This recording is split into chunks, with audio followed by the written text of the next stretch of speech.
where you lived. You're taking that journey out to the pad. Bags are packed, ready to go.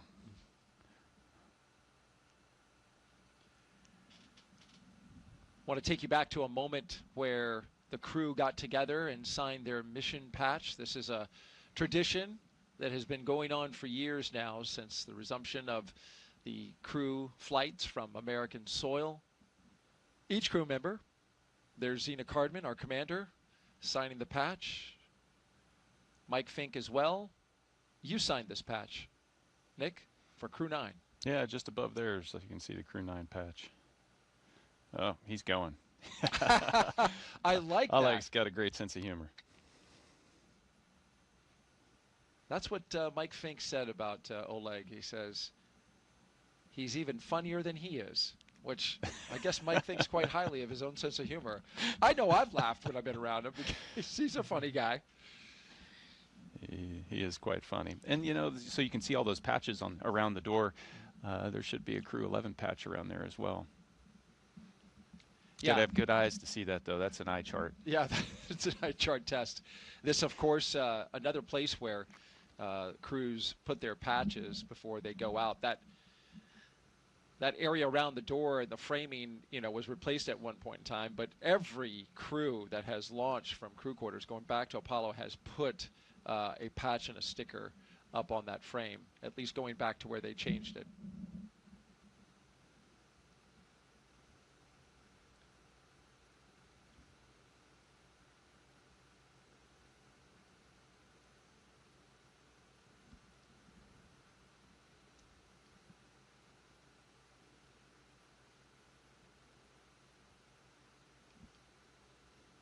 The ride from this location will be provided with a security escort, so there will be no interruptions on their journey out to the launch pad, as it should be here at America's Spaceport.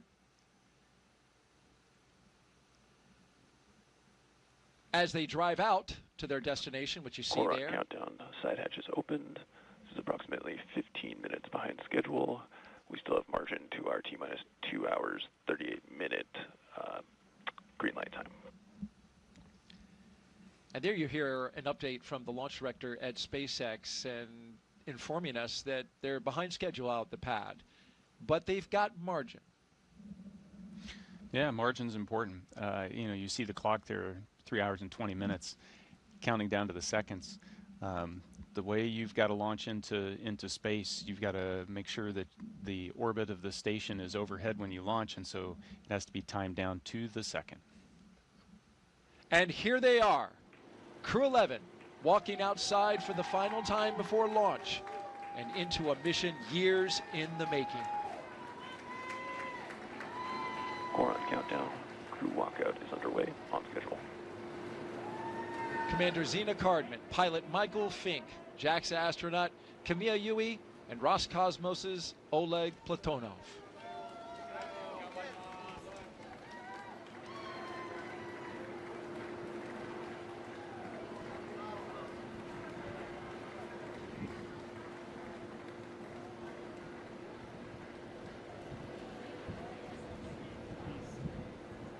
I see some Crew-11 shirts down there.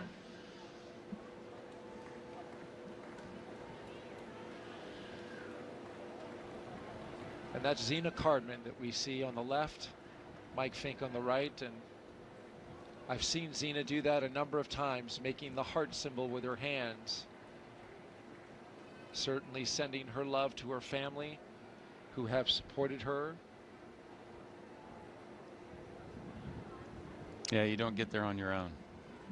None of these individuals have gotten there on their own. It takes the support and love of family and friends and colleagues, and it's a team sport.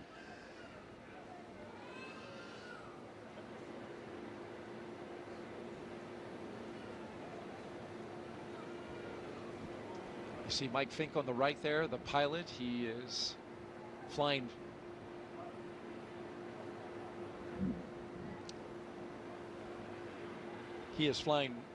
along in his kit a Gamasa, which he is, he tells us his wife is of Indian origin, and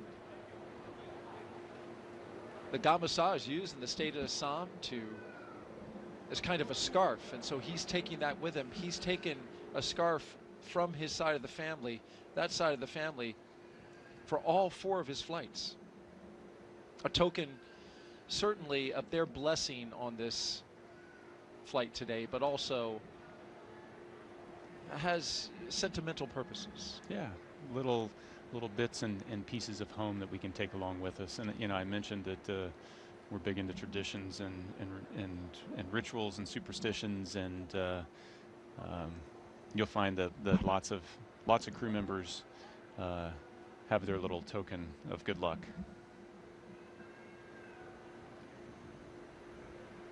You can see them connecting to that cooling air. They've been off of it for a few minutes now, and so a little warm in the Florida air.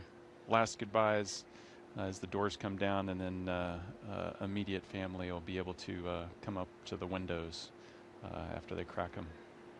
Yep, they're going to roll those windows down a little bit and give some last words before launch and before they depart the operations and checkout building. Inside Zena's Tesla there, she'll have the flight surgeon going with her.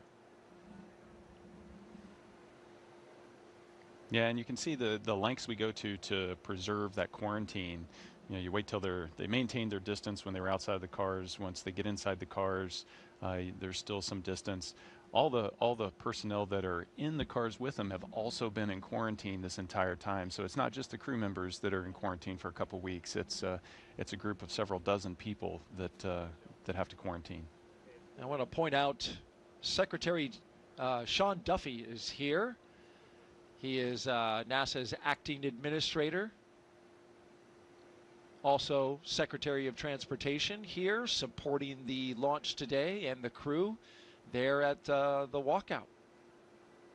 He's the gentleman with the glasses and the blue suit coat, which I think is second from the right. There he is. A shot over his shoulder.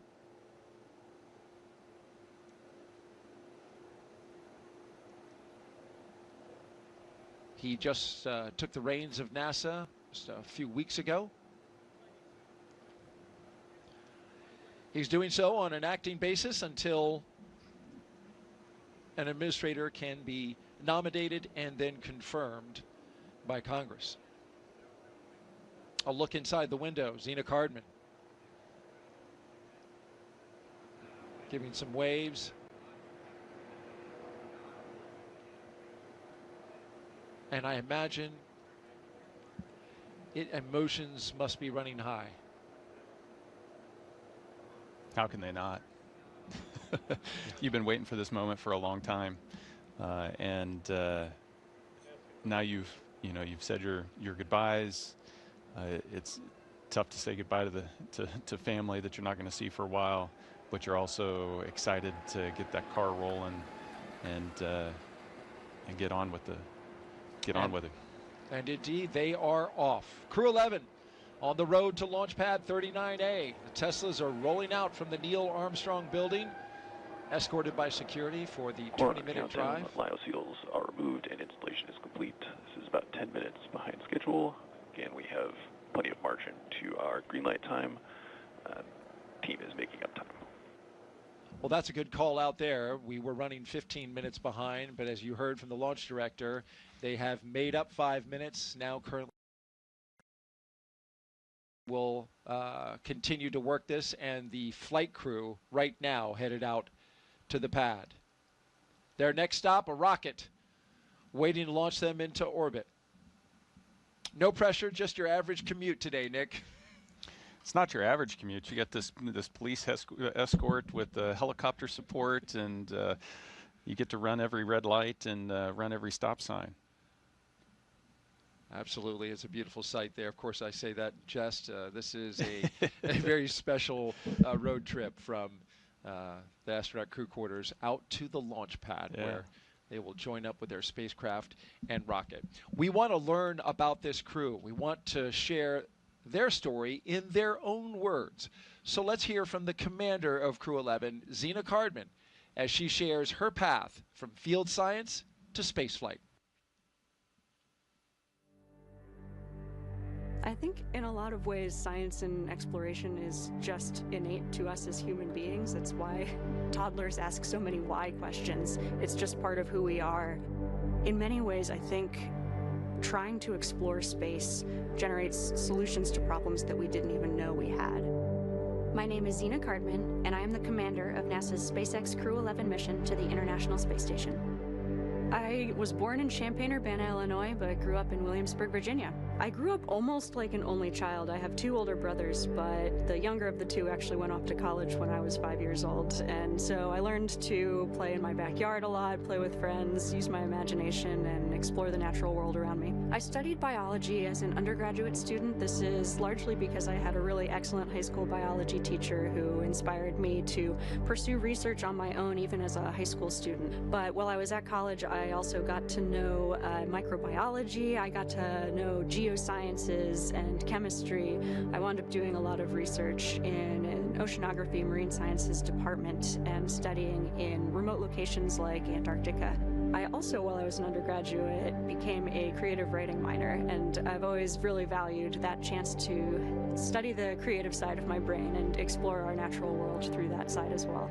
I love being an astronaut right now because there are many pathways to get to the International Space Station. We spend long duration periods, so many months long, living and working on board that space station, and it's really focused on research. A lot of that research is on our home planet, and a lot of that research is on us as human subjects. I'm very excited to be actually a test subject for a lot of the medical research that we're doing on board the ISS. I've signed up for a very large, all-encompassing medical study called CIPHER, and this, I think, is going to be critical as we start thinking about going for longer durations and farther places like the Moon and Mars.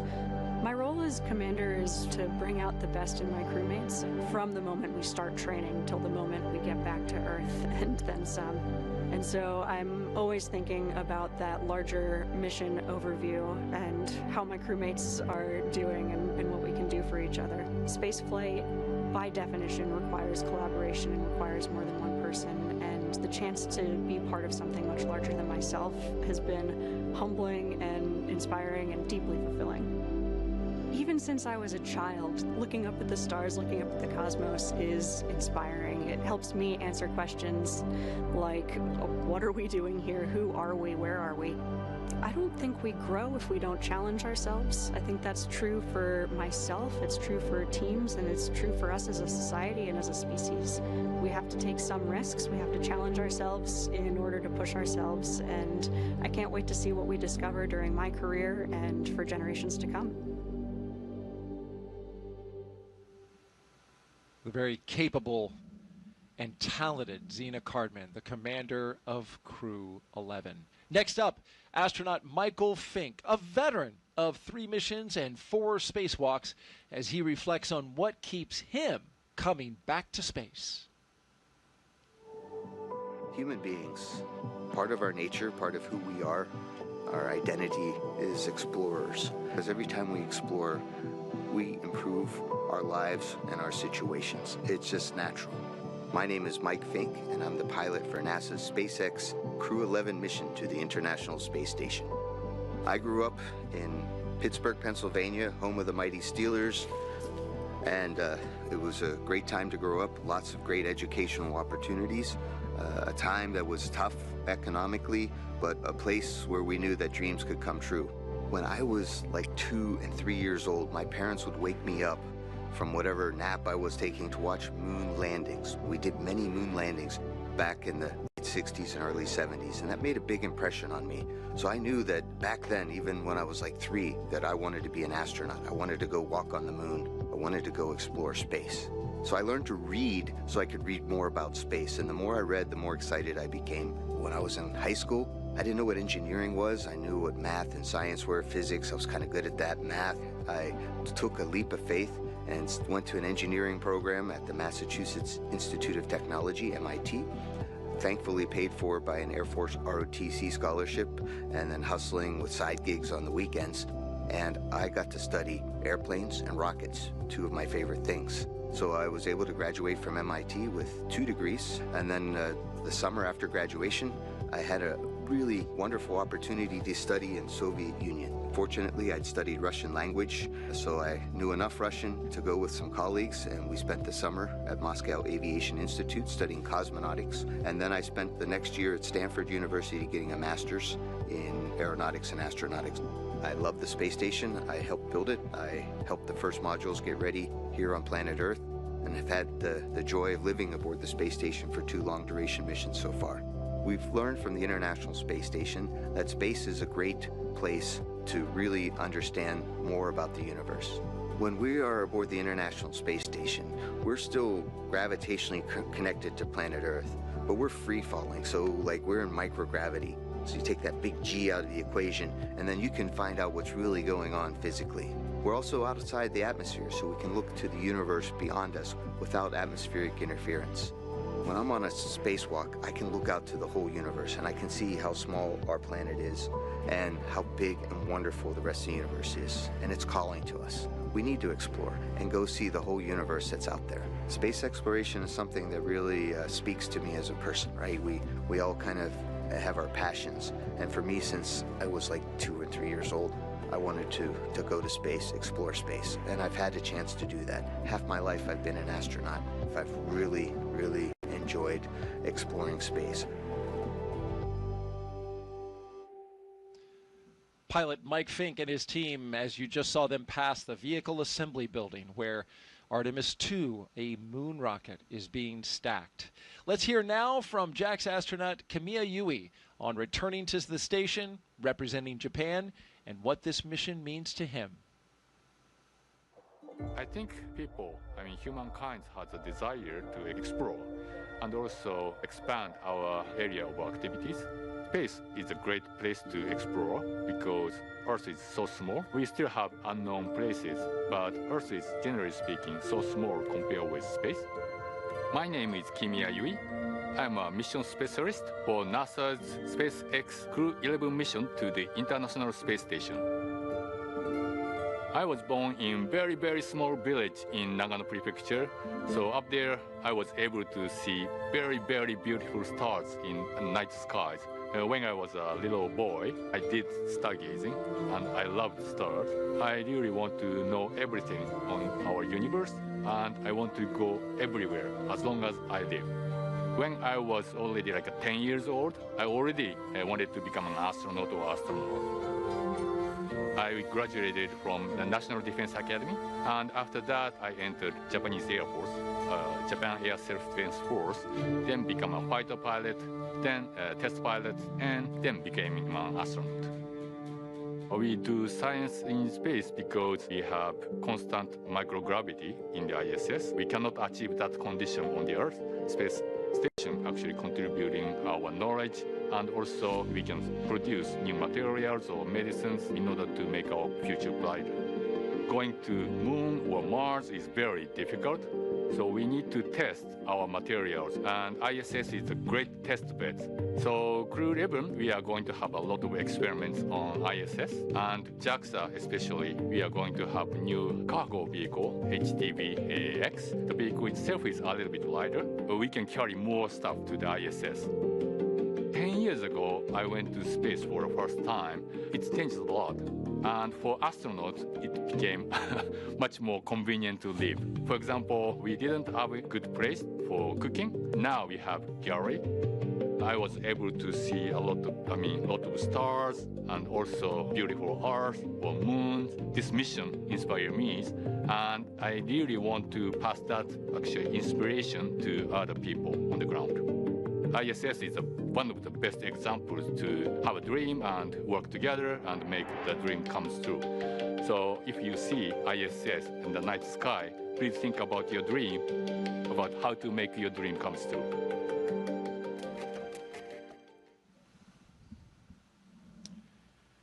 And finally, Roscosmos cosmonaut Oleg Platonov, sharing his thoughts as he prepares for his very first flight to space.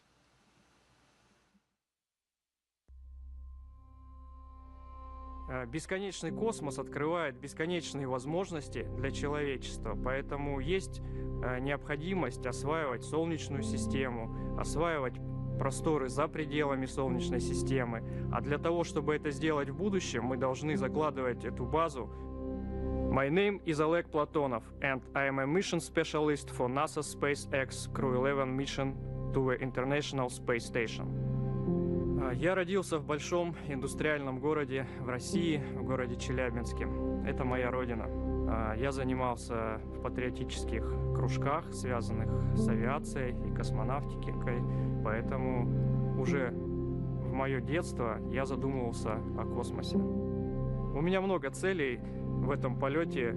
Прежде всего, я хочу полететь на мощной огромной ракете в космос, долететь до Международной космической станции, сесть возле большого иллюминатора на станции, посмотреть на нашу красавицу Землю, и это будет вдохновлять меня работать все лучше и лучше. Мы можем получать новые данные о нашей Земле, о Солнечной системе, о космических лучах, о нашей Вселенной, о жизни микроорганизмов в космосе, о здоровье человека, о получении новых лекарств, о путях улучшения конструктивных материалов и внутренняя потребность человека исследовать все, что находится вокруг него. Хочется узнать все новое, новое и новое, расширяя горизонты своего знания, что границы открыты, что мы можем летать в космос, что мы можем лететь дальше, все дальше и дальше, за пределы нашей Земли, за пределы Солнечной системы.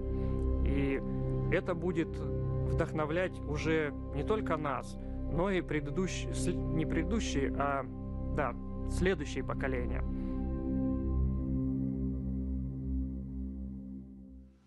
And those are all 4 members of Crew-11. If you're just joining us, we are currently T-minus 3 hours and 1 minute until liftoff of those 4 individuals who make up Crew-11. Liftoff to the International Space Station. And this is their ride, a Falcon 9 rocket with a spacecraft called Endeavour sitting at the very top. That crew walkway that you see connecting the launch tower and the rocket, astronauts will soon be walking across that walkway and into their spacecraft to get strapped in to go to space. Right now, they just arrived at the base of the pad, and here is a beautiful view of Launch Pad 39A, which sits just 500, 600 feet away from the edge of the Atlantic Ocean, the beach there, which, as you can see from the calm state of the ocean, we have very light winds, we have sunshine, we have a beautiful day for launch.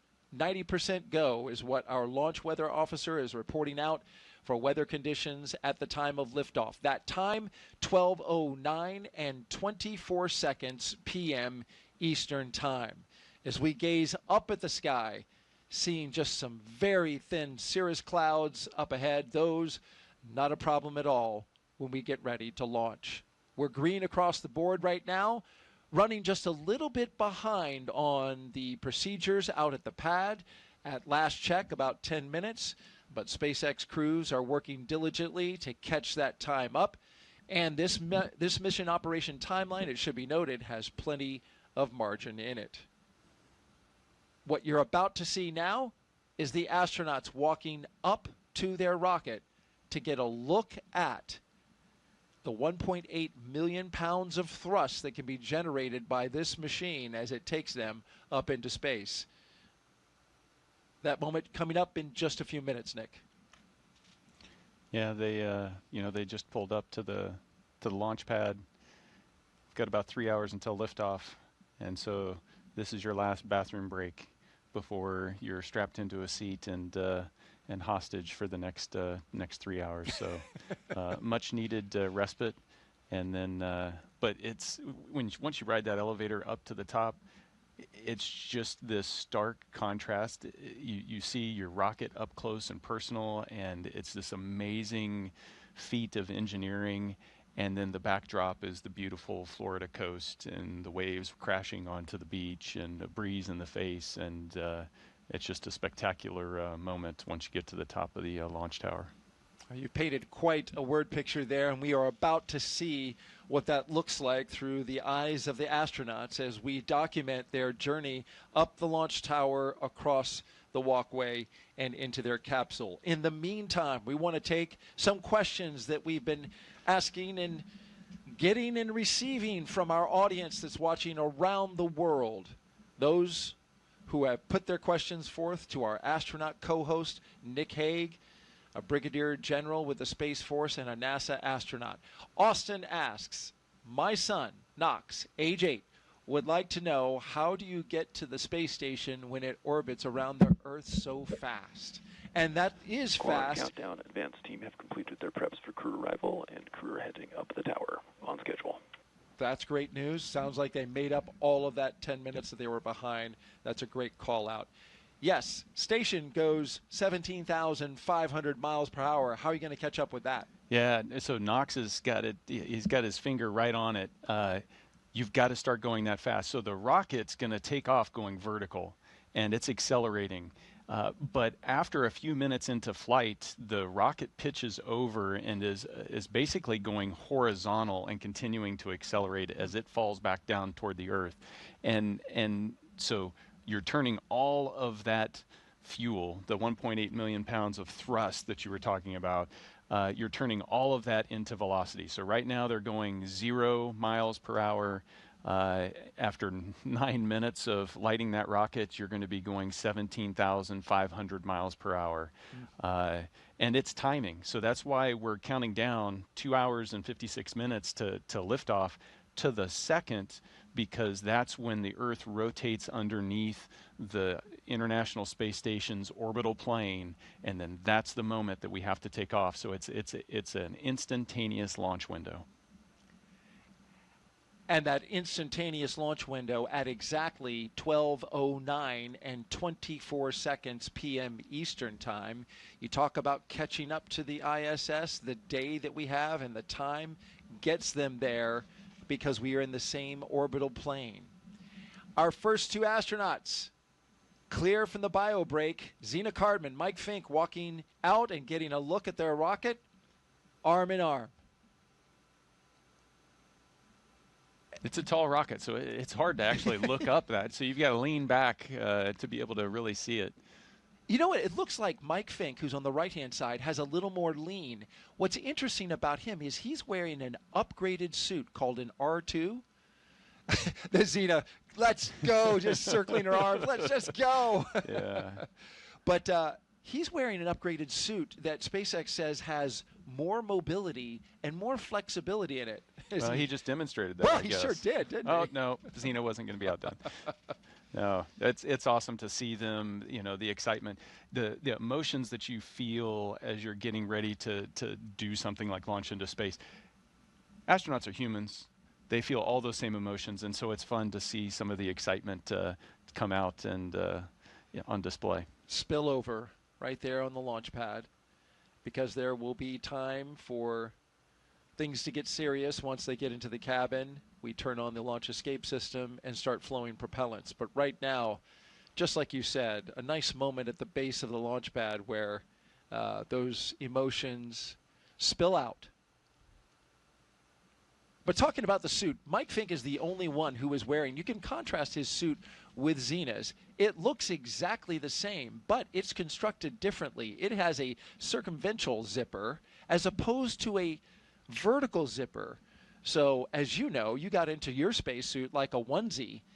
His spacesuit has been upgraded and redesigned and has that circular zipper that allows 7 inches of flexibility in the suit, so you can adapt it to different body sizes. Whereas the suit that you wore and that Zena is wearing and the rest of the crew has to be tailor-made, and there's not much adjustment on those. Yeah, and it's also a demanding engineering challenge because it has to be mobile when it's unpressurized, but then when you inflate this, you also have to create a volume where you can be inside of this rigidized suit and be in there comfortably for hours if need be. And so that's a challenge to get a suit that does that. And so this next generation of suit is designed to be able to accommodate that wider range a little easier. It'll be good for the astronauts, more comfortable, more flexible, especially, as you mentioned, when you pressurize it, which I guess is like a giant, just human-sized balloon. This is a great shot from our flight operations team here at Kennedy. You can see the 2 crew members, somewhat small, getting ready to enter the crew access arm. And here they come, Commander Zena Cardman and pilot Mike Fink, getting ready to board Dragon Endeavour. And they are all smiles. Ear-to-ear grins. It's awesome to see. And what a beautiful vista behind them as you look out at the views of the spaceport. Mike just gave us the 2 guns. He's a character.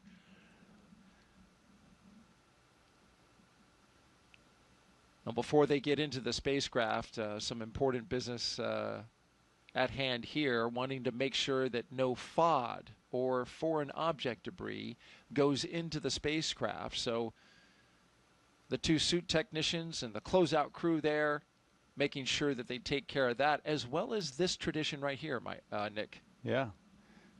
Got to sign that wall. That means you're going.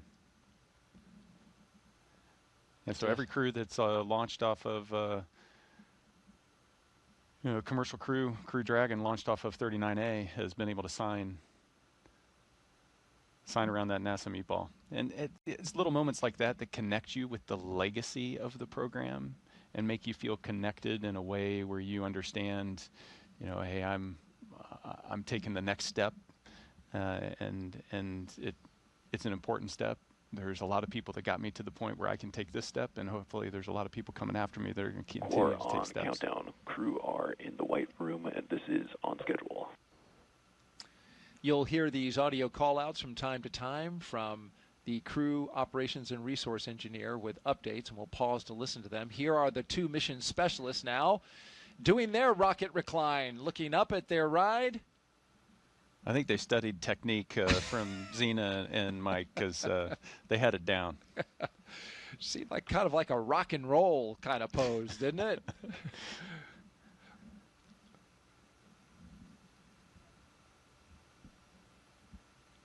They will be riding the other elevator. This, of course, is Heritage Space Shuttle equipment. Those elevators, they used to just have numbers in them. And they're headed up to the 275-foot level, so 28 stories high are the crew on the left, all the way up at the top. The crew at the bottom now getting ready to ascend that distance. SpaceX changed the buttons inside a little while ago to have the top button for 275 say Space. Yeah. Did you punch it? Yeah, absolutely. That's pretty cool. I would like to go to space. Can you press space for it? Did your fellow crew member say, can space please? Can you press that button for me? Make everybody wait uncomfortably long. That is something you would do. Maybe. So Mike carefully getting into the spacecraft here, which that takes a bit of physical effort, right? You don't want to touch that seal because that is what protects you from the hostile environment of space. Yeah, absolutely. That side hatch is going to stay closed the entire time you're in space. The next time you're going to open that is when you're bobbing around in the Pacific, and the recovery teams open it up to get you out. And of course, we're going to do leak checks on that here in a little bit, and it's important to be able to pass that. So you're hyper vigilant about hardware, and you mentioned that transition to seriousness as you're walking out that gantry. That's when you start to build and flip that switch in your mind of, okay, this is spaceflight hardware. This is the equipment that's going to keep me alive. You become that hyper vigilant person that you need to be. Last 2 crew members there, the mission specialists, walking down the crew access arm.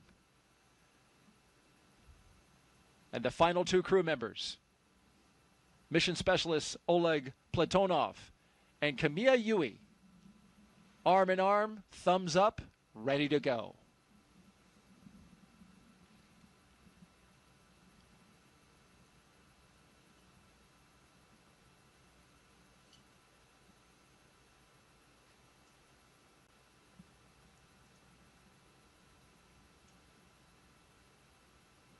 Split screen there, looking outside and inside the White Room.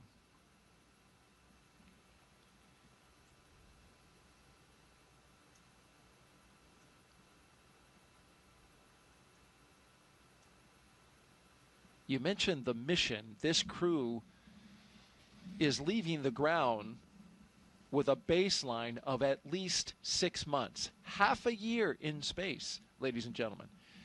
But they are being considered, and research and study and certification process is underway to expand this to an 8-month increment, 2 months longer.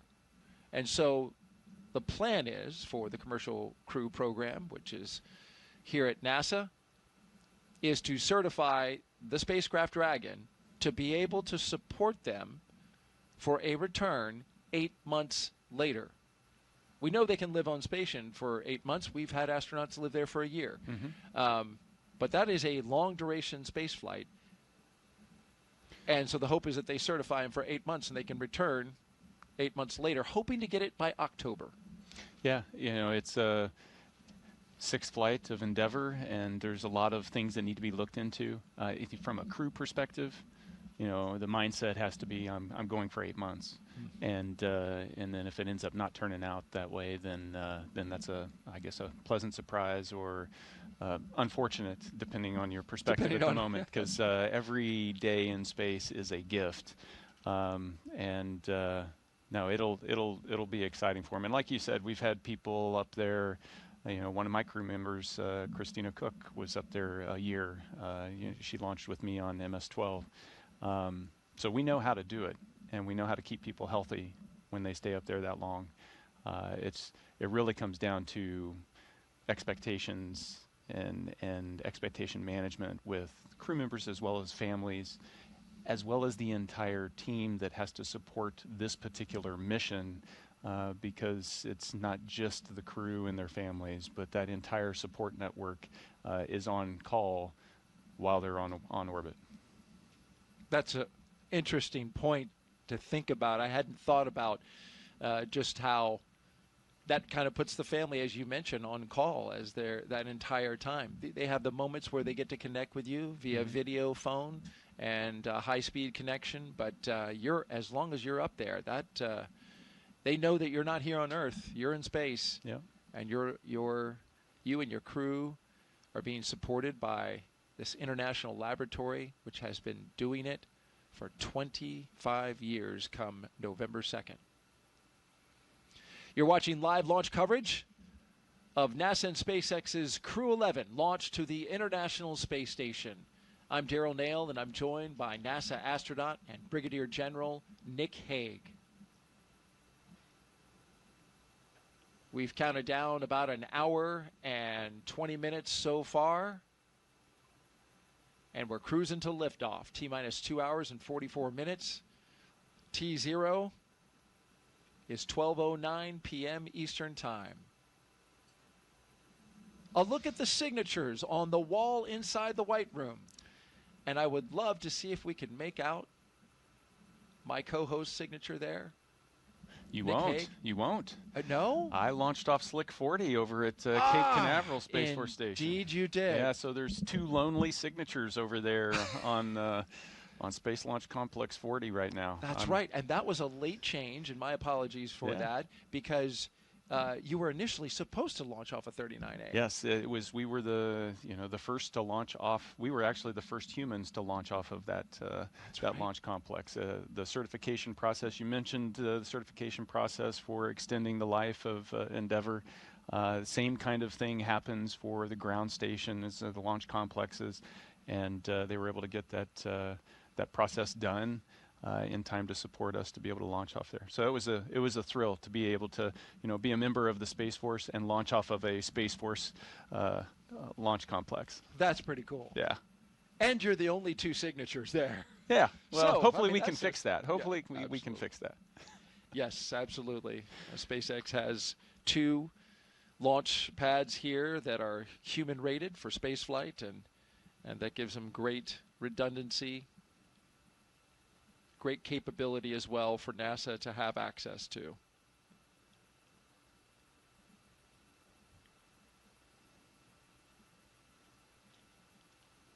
Right now, the teams are working in parallel. The crew members inside Dragon getting settled into their seats that they will ride up into space, while outside the closeout crew handles the matter of making sure that the seal's integrity around the side hatch is maintained. And then once they get them all settled and finish up their work inside with the crew, they'll depart. You can see number 22 still inside. The support crew will come out of the capsule, and they'll shut that hatch that you see right there, that side hatch. As Nick mentioned, when that is shut and they've secured it, they will leak test it to make sure it can withstand the rigors of the harsh environments of space.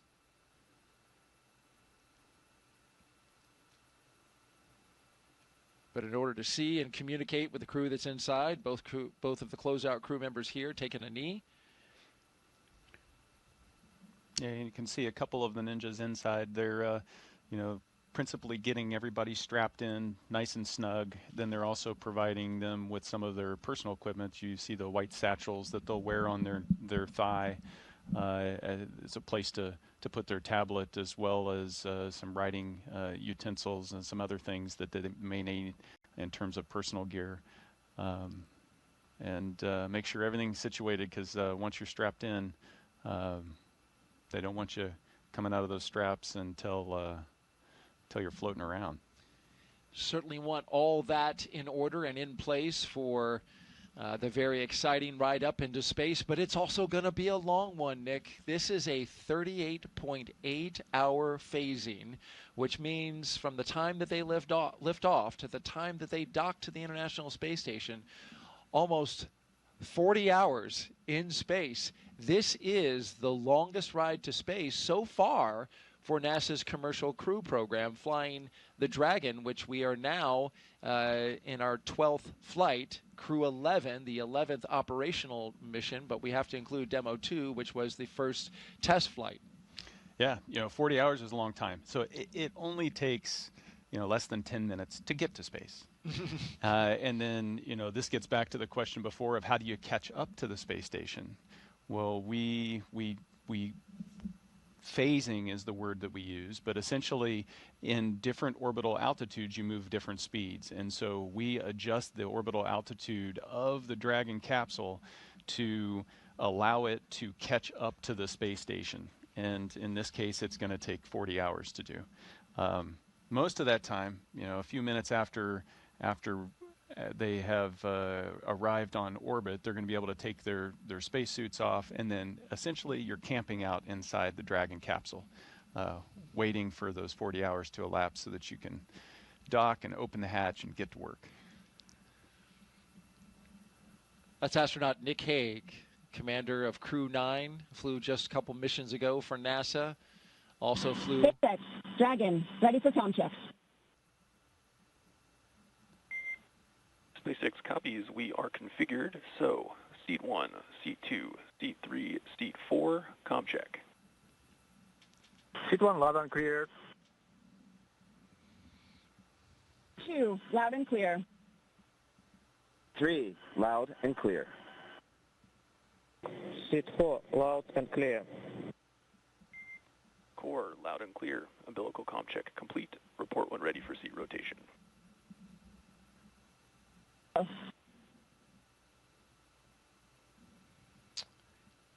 So you just heard from each one of the crew members on board as they went through all of their communications with the Crew Operations and Resource Engineer, otherwise known as the Core. You heard him communicating with each one of the crew members just now.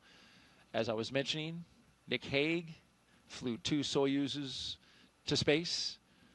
The first one didn't make it to station, was an in-flight abort, came back down to the ground. You flew again the second time. On MS-12, you did make it to station. We are getting ready to do the suit leak checks, but first, we want to take some social questions as we go along. Nick Hague is our astronaut expert at the ready. If you want to submit a question, please do. We would love to hear from you. Just use hashtag AskNASA on the platforms that we have on Facebook, X, YouTube, and Twitch.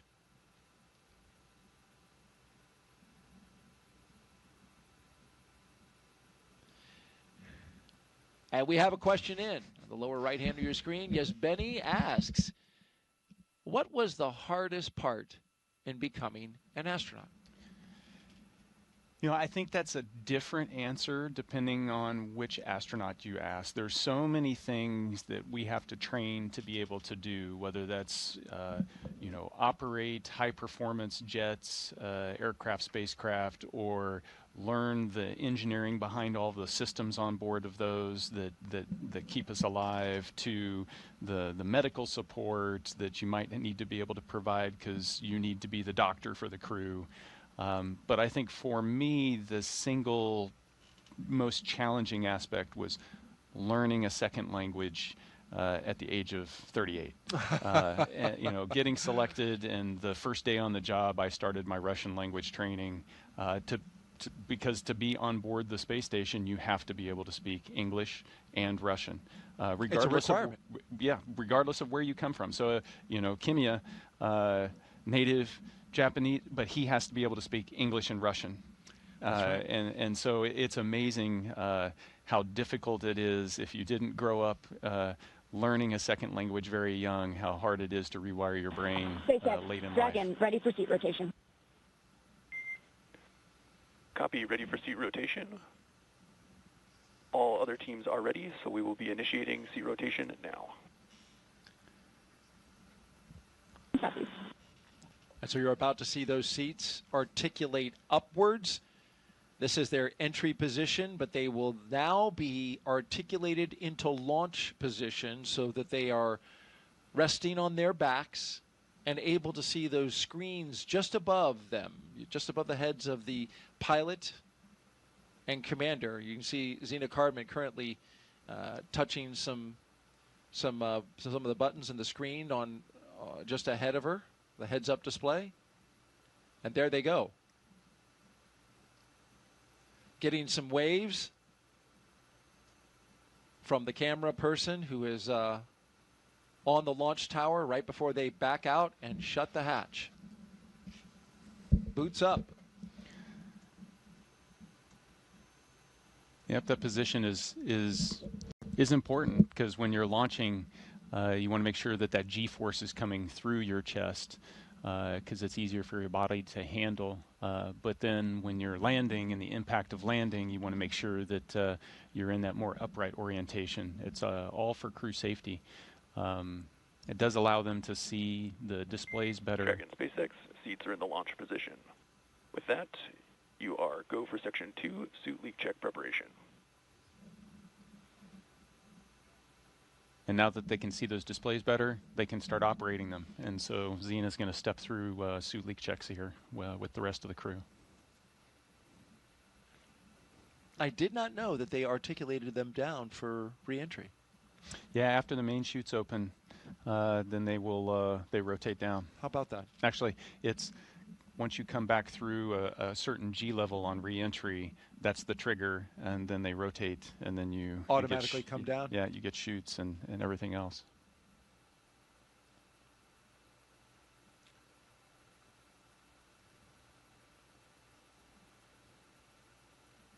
Now that we have Crew 11 seated inside of the spacecraft, we want to go back and hear the story of your first space flight, Nick, which was, to say the least, an adventurous one.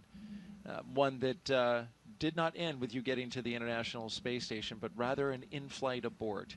This helps us underscore just how important safety is in this moment as the astronauts prepare.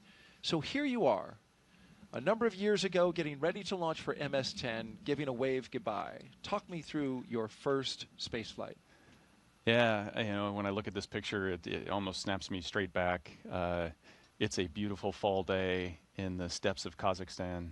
You know, we're on, you know, the same launch pad there that Yuri Gagarin launched into space on. And so you feel that deep connection, that legacy I talked about, the human exploration of space. And so we're getting ready to walk up to the elevator. There's a few stairs. It's a turn back photo op and wave to the management that's taken you all the way up to the base of the rocket that's sitting there, that's white with frost because it's full of rocket fuel at that point, and you're on your way. So I mean, it's everything you dream of. It's at that point I've spent 40 plus years dreaming about that day happening, and then liftoff.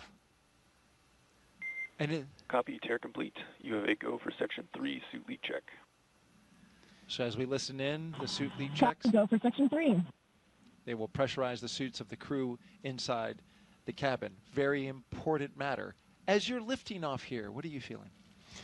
You know, in many respects, the feeling of the Soyuz lifting off the launch pad is very similar to Dragon. The rockets are about the same size. You feel just kind of this slowly increasing pressure of being pushed down into your seat.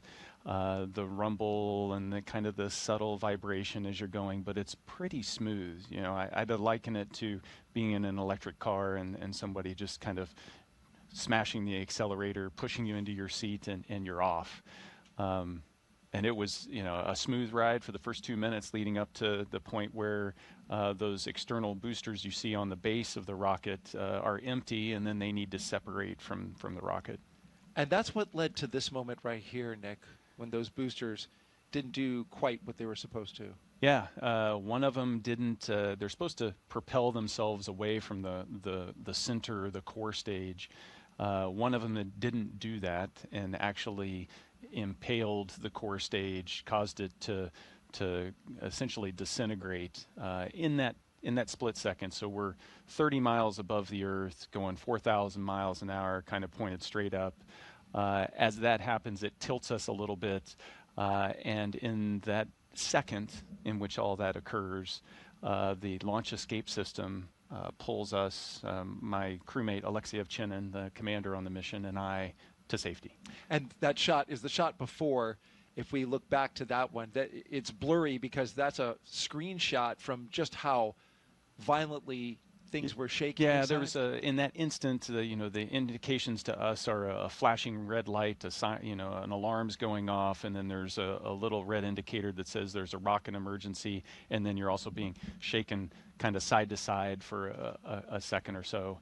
And then it's peaceful, because at that point we're going so fast, we've come off, we're just kind of coasting uphill in this slow tumble to the edge of space. And I can remember looking out as we got to the top of that trajectory and seeing the dark black of space and the curve of the Earth below, and thinking to myself, well, we're not going to get there today. Just not going to make it. Yeah. And so, you know, in the moment, you have those little moments where the reality of the situation pops out. Now it's, you know, it starts to set in, okay, what do I need to do to survive? And that's get back into the procedures. Right. And so that view we saw from looking up in the sky, your rocket is coming apart. You no longer can ride that into space. It's done. Now you're on the emergency systems. And you come down back to Earth. And that's you on the right, in the middle, right middle, hugging your wife. Yeah. And that looks like quite the deep embrace. Yeah, I mean, you know, it's in the moment when you're responding, the training kicks in. You're able to compartmentalize all of the emotion of the situation. It's in the aftermath of that. That's less than 6 hours after we had launched that we're back at the aerodrome there, and that's when the emotions, that's, you're human. That's when it comes out, and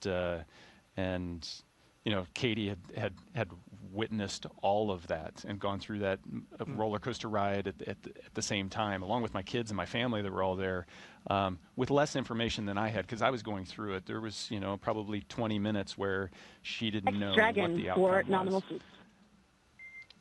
Dragon, we see the same. Closeout team will perform final closeout steps and then exit the capsule. You can proceed to Section 4, side hatch close, and report when ready to close hatch. And just a quick note. Copies. Proceeding Section 4, Wilco. We are still tracking the operations inside the Dragon Endeavour that you see there. They are doing checkouts of the suits, pressurizing them, getting ready for launch. As we listen to a very important story that Nick Hague just told us about surviving an in-flight anomaly where his rocket came apart, but the launch escape system for Soyuz saved his life and the life of his crewmate and brought them back to their families. Yeah, the way you phrase that's important. The launch escape system. The engineers that developed the escape system, the people in the factory that assembled it, all of these people that I don't get to meet or would not normally get to meet. The space program, the human exploration of space, is built on trust. Trust in that everybody who's got a job is committed to being perfect in that job. And it's not just the crew that rides on top of the capsule, but it's everybody.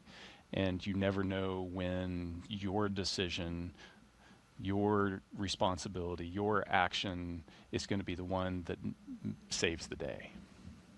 Absolutely, and that's why you often hear so many times the engineers uttering how important it is to get the job right, to do it right, to make sure everything is ready for launch.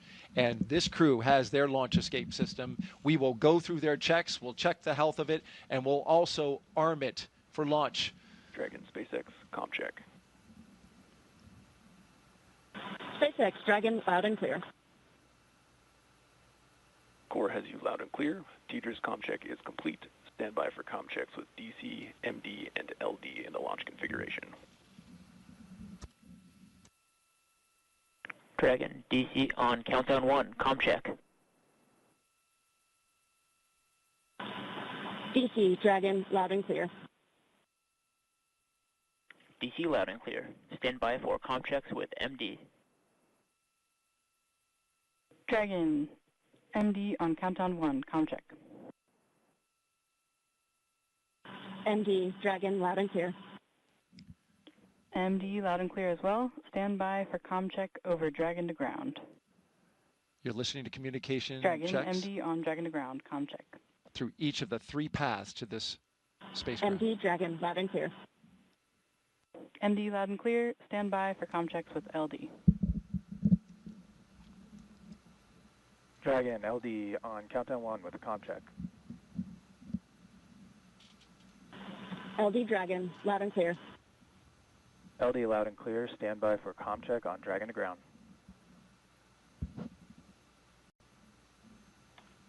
Dragon, LD, Dragon to ground, comm check. LD, Dragon, loud and clear. LD loud and clear. Dragon, SpaceX, launch configuration comm checks are complete.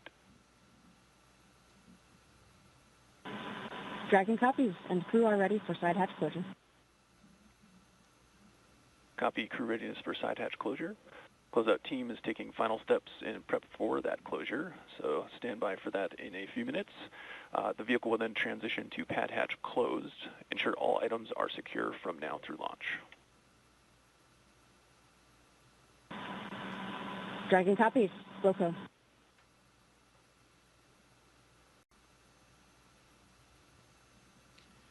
Those communication checks, Nick, were really important for each of the crew members to be able to speak to some very important members of the launch team. Yeah, absolutely. You know, so you've got the comm checks you've been hearing with Core, which is really the voice from the SpaceX control room to Dragon. But you've also got the launch director, the mission director in there as well. And then it gets more complex because you're checking multiple different ways that you're going to be able to get the communications there, whether going direct from ground to Dragon or whether using the TDRS relay satellites. So communications critical, being able to verbally talk, but then the other connection that you can't forget about is the telemetry and the vehicle communication down to the ground. Dragon is a highly autonomous vehicle and has a pretty close couple with mission control on the ground to be able to monitor all of that automation. You're watching launch coverage of NASA and SpaceX's Crew-11 mission to the International Space Station. Nick Hague, our astronaut co-host today, walking you through the operations. Just told a very powerful and moving story about his first launch, which ended with a flight abort, but brought him and his crew members safely to the ground, back to his family. He launched again on MS-12. But that story brought forth a question on social that we want to take now. We're taking your questions live and bringing them to Nick, who's answering them as we go. So Oscar asks, Nick, you're one of the very few people in history who have ever aborted in flight. How did it feel as it happened? Yeah.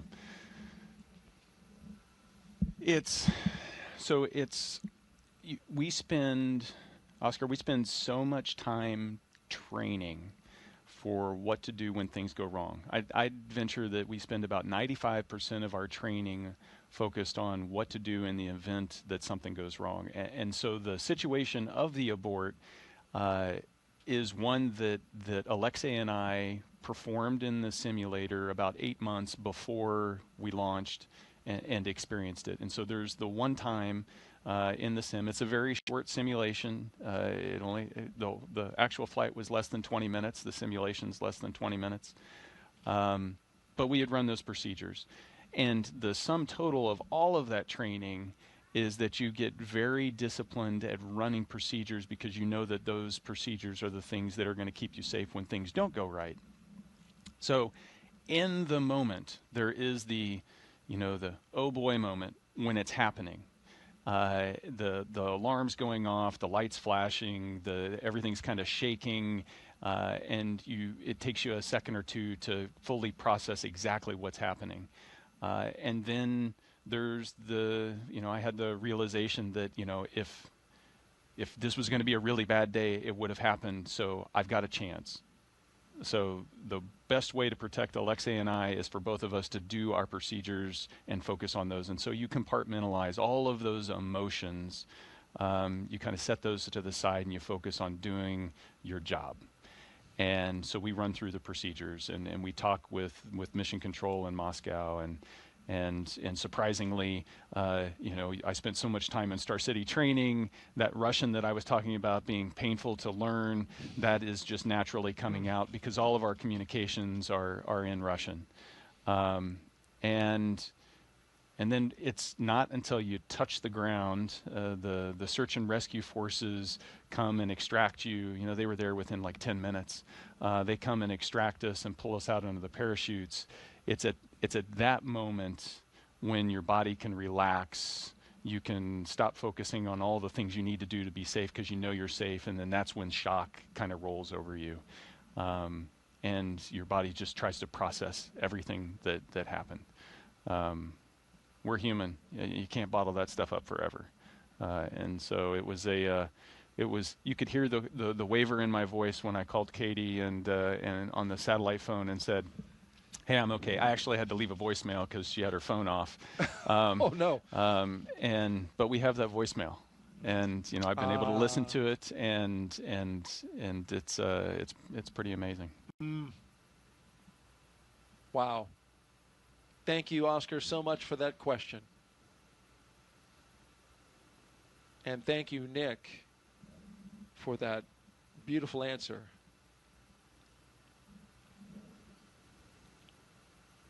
We are continuing to document Crew-11's steps through their mission operational timelines, getting ready for launch. You saw this closeout crew remove a protective cover around the seal. Now they are examining that seal and documenting, taking pictures of it, because once they shut that door, it needs to be as airtight as they can possibly get it, since you're going into the vacuum of space, and it needs to protect all 4 crew members inside. Yeah, it doesn't. A single strand of hair across the seal can be enough to cause it to fail the leak check. So it's got to be completely pristine. It's got to be pristine. And we've had that happen in previous missions where exactly just that.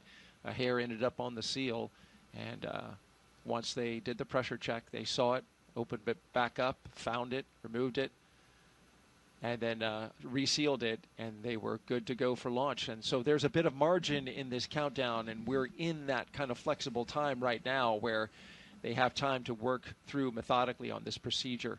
Nick, we don't want to end the story with the end of MS-10. We want to go to MS-12, which was the next space flight, your next launch. And here you are now with a crew of 3. You said, I'm going back. Yeah. That's the job.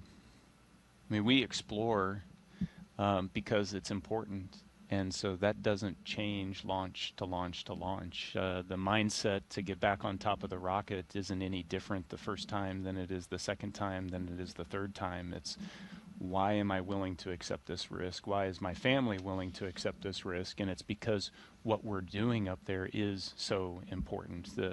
The scientific discovery, the learning about the human body and how we interact with the environment around us, and more about the universe around us, that's just so important. And so that's why you do it. And so this time, night launch. So I got a day launch and a night launch, a twofer. And lucky you. It was beautiful. And you saw Christina had joined. She was going up for a year-long mission. And Alexa and I gave it another shot, and it was flawless all the way to docking. A spectacular flight. And this was in 2019. 2019. Just a little less than a year after MS-10 in October of 2018. Yeah, 5 months. So we had the launch. So we had our launch abort, and then 2 months later.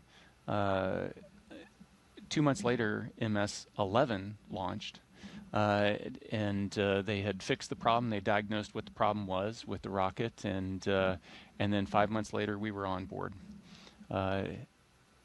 It takes a lot to keep the station going. We've been doing it for 25 years, and so that drumbeat of rotations of crews has to keep going.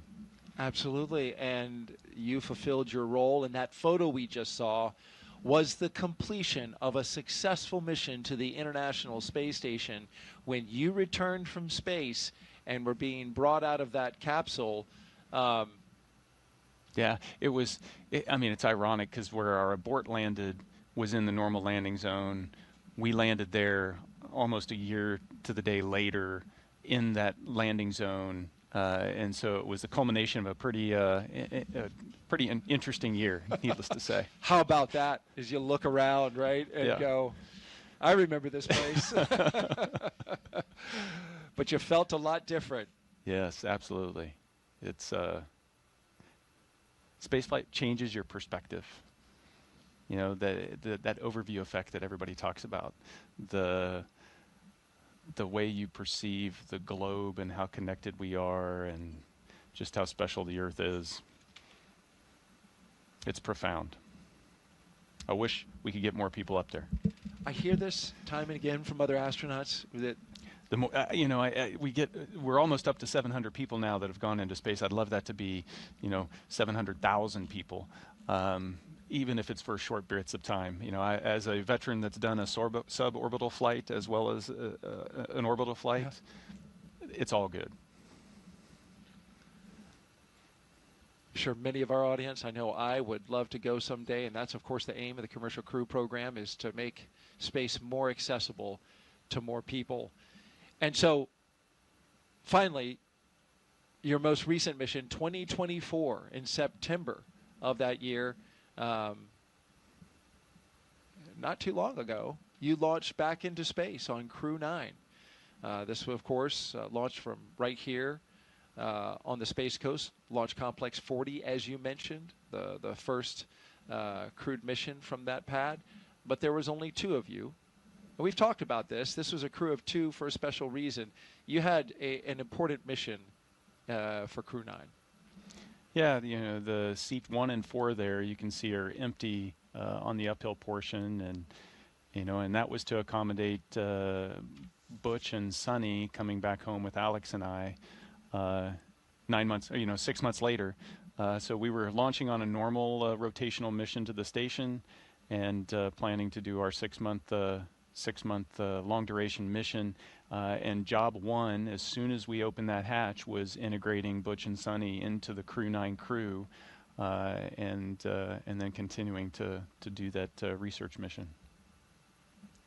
There you are, lifting off. I got to say that the weather today is so much better than it was back then. We had a hurricane blow through a day or so before, and then there was a window and a little hole in the weather, and we shot through it. I think they've got a better weather today. And there you are with your full crew of 4 on the way back home. Yeah, you can see Butch in the far field there. Sonny's just off the camera, close to us, and yeah, coming home.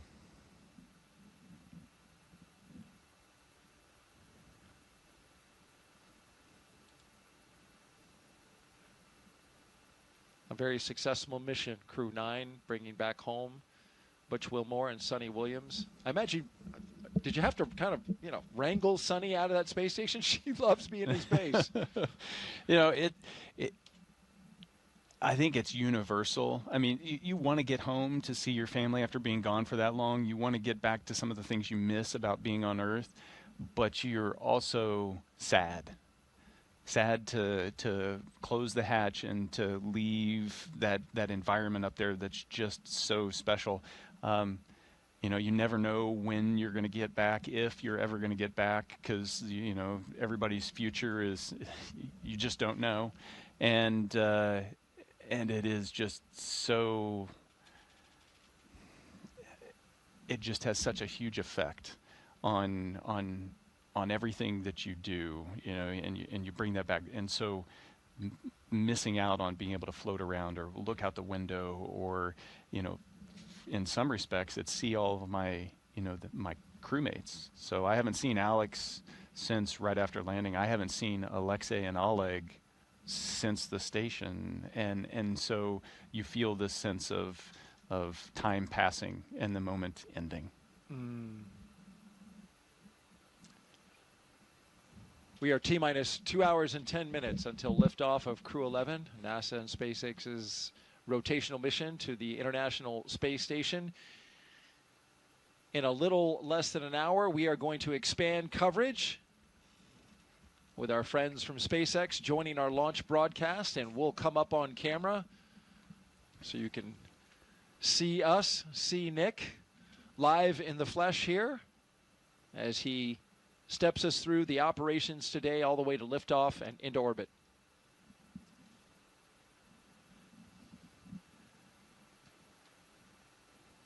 A note about the weather. The launch team and the launch weather officer are discussing conditions both here and along the ascent corridor. Winds are forecast to be picking up around 14 knots and then peaking to 18 knots at launch time. So that is something that they're going to evaluate closely. The winds have to be within a certain range before they'll go forward with prop load, which of course is a very careful and delicate operation. It's automated for SpaceX, but when you start loading a rocket with propellant, a lot of care has to be given to external influences like the weather. Dragon SpaceX, we're commencing health check for launch escape system. You can expect a momentary flight computer state change, followed by transition back to pad hatch closed. Dragon copies. And so you mentioned the weather, and it gets right to the point that they're making here is the weather's got to be good so that we know that the launch escape system can be used, so we can arm that before we start loading that propellant. So at the moment we start loading all this dangerous stuff onto the rocket, we make sure that the crew has got a way to get out of there in a heartbeat if they need to. And onshore winds may seem like, not a big deal, but if you're coming down under a parachute on a capsule that's not supposed to land on land, you want to make sure that you don't drift onto the land. And so that's why they watch all of those conditions. Critically important, those winds. And so the teams will be evaluating this again just before prop load. Of course, this is a forecast that we see right now, but what actually happens to the winds in the moment that we're getting ready to launch or getting ready to arm the escape system, rather, and then load props could be different. So that's why we watch it in real time. Winds are notably fickle here at the spaceport because of what Nick just said. That sea breeze, it gets kicking up. You can see our flag out by the launch clock right now, starting to blow just a little bit. And so we'll be monitoring that throughout the rest of the countdown going into T-minus 50 minutes. Yeah, it's a beautiful sight, though, isn't it? It is indeed. And what has shaped up to be a beautiful day for launch so far. If you're just joining us, we'd like to introduce you to the crew. Crew-11 going into space today consists of the commander, NASA astronaut Zena Cardman. She holds a Master of Science in Marine Sciences from UNC Chapel Hill. Cardman has experience with NASA research in the Canadian High Arctic and has supported real-time station operations and lunar surface exploration planning. She also likes rock climbing and powerlifting in her free time. She trained for Crew-11 as the commander, but was reassigned to Crew-11. And is now the commander here, and she has, by virtue of all that training, a lot of training for a first-time flyer. She is well prepared. She's been well prepared from day one. She had done a backup flow prior to the Crew-9 assignment. But it was a thrill to be able to go through spend the roughly 18 months leading up to the Crew-9 launch, being able to train side by side with her. She's a phenomenal crewmate and is going to do an amazing job. Your Crew-11 pilot is NASA astronaut Michael Fink, a veteran of 3 space flights. Fink has completed 9 spacewalks, totaling 48 hours and 37 minutes of EVA time, and has spent 382 days in space. Fink is a certified pilot for Boeing Starliner and SpaceX Crew-Dragon, as well as a co-pilot, flight engineer on Soyuz, and a mission specialist on the Space Shuttle. Fink enjoys spending time with his family, traveling, geology, and learning new languages. Unlike you, Nick, Michael Fink loves to learn himself a new language. We are completely different in that regard. No, actually, learning a new language opens up your appreciation for their culture and gives you a deeper understanding. And so even though it was one of the most difficult aspects of training, it's also been one of the most rewarding. I wanted so badly to learn a second language. I studied French. It did not stick, but I certainly appreciate those who can speak another language. But thank goodness for smartphones and apps that now translate for you. So I feel like I'm missing out on less. Yeah. Our mission specialists, let's get to them. JAXA astronaut Kimiya Yui is Crew-11 mission specialist number 1 with 142 days in space. This will be Yui's second trip to the space station. Yui flew as a flight engineer for Expedition 4445 and became the first Japanese astronaut to capture JAXA's H-2 transfer vehicle in November 2016. Yui was assigned as chief of the JAXA astronaut group. Yeah, and he had to learn English and Russian in order to fly to the station. So I guess this is the note that you need to give to all the kids that are listening. I want to grow up and be an astronaut. Probably the one thing you absolutely need to do is know 2 languages or more. Well, that takes me out. I said kids, Daryl. Okay.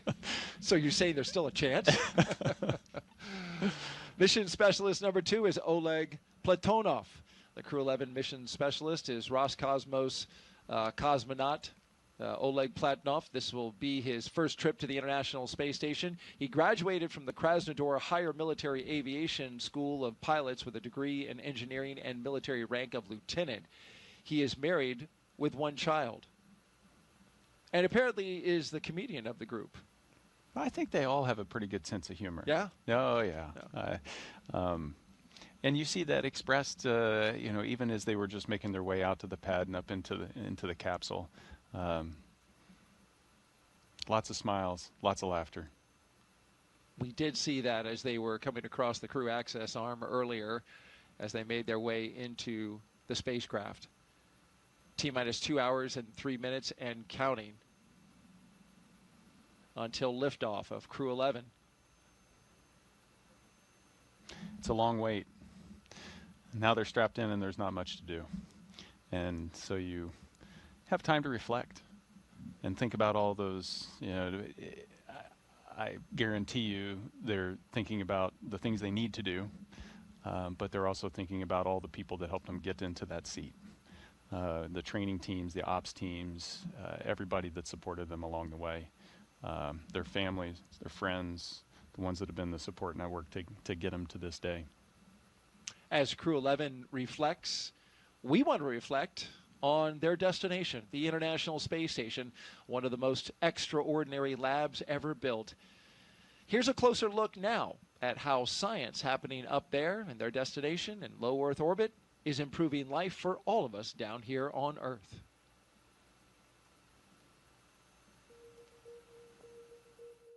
The International Space Station isn't just a symbol. It's a powerhouse of cutting-edge science, constantly revealing secrets that defy Earth's limitations and drive us farther into the cosmos. Our mission is research and science. We have experiments mounted on the outside of the station that are looking at Earth. We study our own bodies and how they react to space, to weightlessness, to radiation, and that helps not only us go on further in future missions, but also helps for medical research back home. And then we study lots of different things as well, like materials, combustion, all sorts of things that help us understand life back on Earth. Yeah! Microgravity doesn't play by the rules. It flips them upside down, transforming how liquids flow, how flames burn, and unraveling biological mysteries before our eyes. I saw some heart tissues beating in space, and it was incredible. Photon, we see that top one beating. Looks like happy heart cells. But we're not just along for the ride. We're explorers, diving headfirst into the challenge and harnessing the power of this unparalleled platform, just as we have been for decades. We're on a relentless quest for answers, seeking to understand the intricate workings of the human body in space and ensuring future crews stay safe on their daring journeys beyond Earth's orbit. The human aspect of human space exploration is always going to be very important for decades to come. And when it comes to technology, we're not waiting around. We're discovering new ways to grow crops in harsh environments and engineering innovations to tackle Earth's greatest challenges. We have amazing technology that allows us to recycle water and create water for us to drink. It's delicious. Microgravity isn't just a curiosity. It's a game changer in the fight against diseases back on Earth, paving the way for breakthroughs that benefit us all and enabling new economic opportunities in space. Welcome, Axiom 3, on board the International Space Station. From our vantage point more than 200 miles above Earth, we are not just spectators. We're gaining unprecedented insights into the world we call home, and we're sharing our findings openly. We're not just achieving results today. We're sparking inspiration in future generations of explorers and embracing the power of global collaboration as we reach for the stars. What was your favorite experiment on the International Space Station? Toby, great question. My favorite experiment was the one that I got to eat. It was us growing hatch chili peppers in our plant habitat. Station Huntsville on 2. We have video in Node 1. Look at those chili peppers. And as we soar through space at 17,500 miles per hour, each moment is a step closer to unlocking the mysteries of our Earth, our universe, and propelling our pioneering spirit even farther into space. So come along for the ride aboard the International Space Station.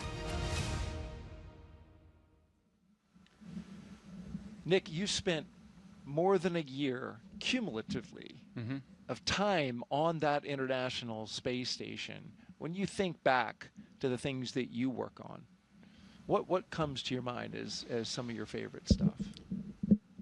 Yeah, there's such a variety up there. Growing stem cells, doing gene editing, working with materials, trying to extrude fiber optics or 3D printing metal or organic tissue, trying to print organs, growing lots of different types of food, whether it's tomatoes or algae or lettuce. It's so fun to be in the middle of all of that, and it's hard to pick a favorite out of all of that. But it's fascinating. And what's been fun is looking from 2019, when I did my first expedition, to the most recent expedition, being able to see the growth in complexity of the science that we're able to do up there. When you first start doing things, you're like, I don't even know if it's going to work.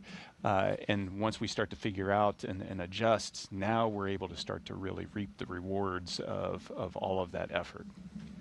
That's a great point, because when I look at the science that's going aboard this mission, this is pretty advanced stuff. You talked about, stem cells in the early going when you were working with them on station. Now they're trying to figure out how to mass produce stem cells, which can be made at a higher quality and higher yield in microgravity, the environment that the International Space Station provides for scientists that you can't replicate on the ground. Yeah, we go there to ask questions that we don't know the answer to. And then when we find that answer, it usually leads to a couple more questions. But that's the nature of discovery. That's the nature of building knowledge. And as we gain this knowledge, we start to identify these areas where, hey, this is something that is unique to space that'll bring benefit back down to Earth for everybody. And then we can really start to exploit that. That is exciting, because in the end, that's what it's for, right? It is not only to advance exploration goals, but also to make life better here on Earth. And the International Space Station in its 25 years has certainly done that. An update as you watch our operations here. We have a little bit of a lull as the closeout crew in the White Room on top of the launch tower seals up the hatch to the Endeavour spacecraft. That side hatch is how the crew of 4 made their way into the capsule, and now it is the responsibility of the team that you see here to make sure that that door has a good seal, a good tight seal, before it starts to fly hundreds of miles per hour, thousands of miles per hour, and then tens of thousands of miles per hour. So this is a very important job. Yeah, you're through that hundreds pretty fast.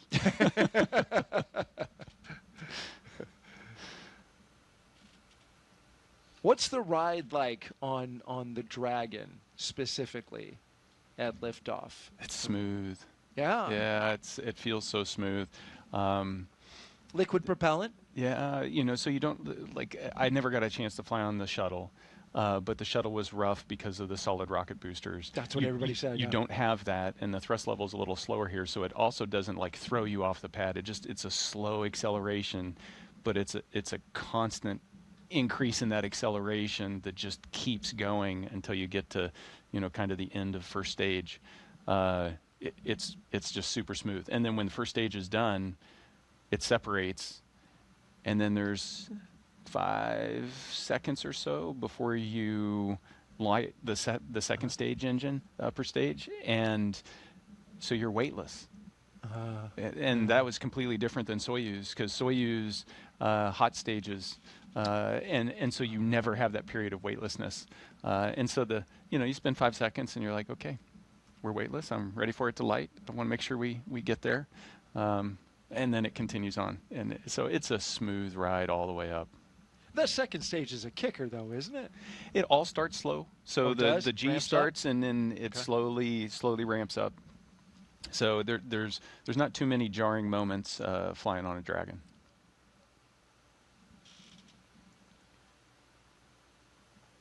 We were talking earlier about the science. Let's dive into what Crew-11 will be doing. They will be busy at T-minus 1 hour and 53 minutes until they lift off to get there.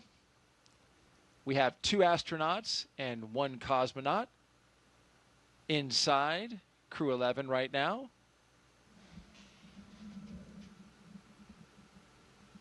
Inside of Dragon Endeavour, I should say, on top of a Falcon 9 rocket from Launch Pad 39A here at the Kennedy Space Center in Florida. This crew, of course, as you see them right here, headed to the International Space Station to help maintain this very special orbiting lab. Once on board the International Space Station, Crew-11 will become members of Expedition 73-74. They will conduct research to develop the production of nutrients in space, such as vitamins.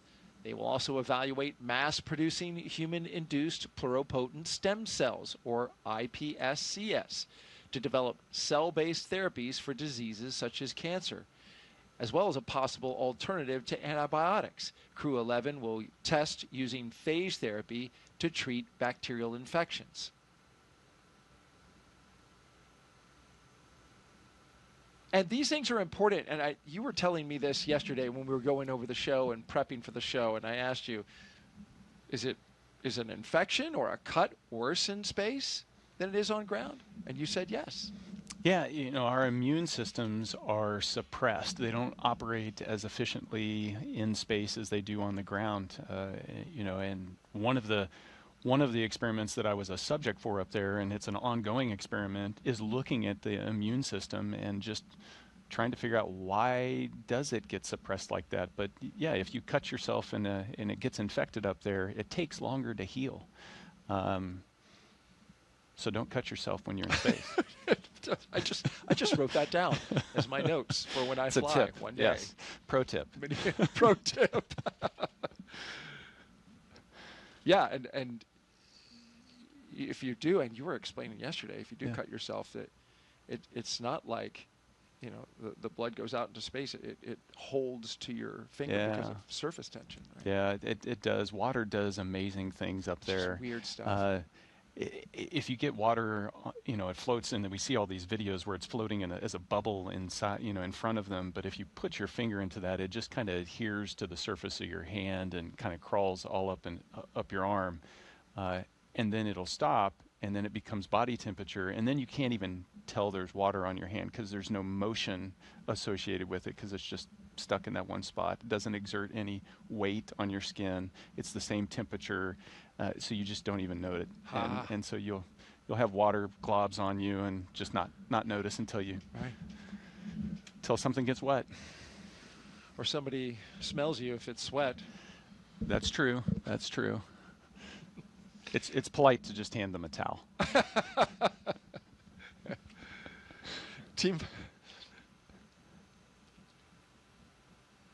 All right, we're coming up on T-minus 1 hour and 50 minutes. So far, a smooth countdown. We saw Crew-11 at T-minus 4 hours get suited up. They left the astronaut crew quarters about 20 minutes away from here, got into their Teslas, rode out to the pad after saying goodbye to their family members. Under security escort, drove by the vehicle assembly building on the way, which is housing currently a moon rocket scheduled for launch of that crew, a test flight around the moon in early next year. And then they made it to this launch pad 39A, where In a little under 2 hours, they will lift off, bound for the International Space Station with an instantaneous window of 12:09 and 24 seconds p.m. Eastern Time. We're keeping an eye on the weather. Locally, showing a lot of promise as it's a sunny day, a very hot July day here in Florida, as they typically are this time of year. But the winds have kicked up just a bit. You can see that in the texture on the Atlantic Ocean there. And the launch weather officer is monitoring winds, expected to increase right around the T0. So, as Nick pointed out earlier, that's an important criteria, a launch criteria that they have to monitor so that the launch escape system can operate properly. That would take them out over the Atlantic Ocean. Winds need to be in the right direction and the right strength in order for that system to operate correctly. We're also looking at launch weather here, or rather around the world, along the ascent corridor, where there are areas where, just in case, just like you, when you aborted, there was an area for you to go on land because Soyuz lands on land. With Dragon, you have abort locations along the eastern seaboard and then beyond? Yeah, you know, effectively it's all the way up the East Coast, and then kind of your last opportunity that you would need, because you'll be in orbit at that point any further on, is just off the coast of Ireland. And so we watch the weather, we watch the sea states, we make sure that, you know, if we needed to go and pick up a crew because they had to abort and they landed in one of those zones, that the search and rescue forces will be able to get into those locations, that the weather's going to be support that kind of operation. And so weather's a little more complex when it comes to spaceflight.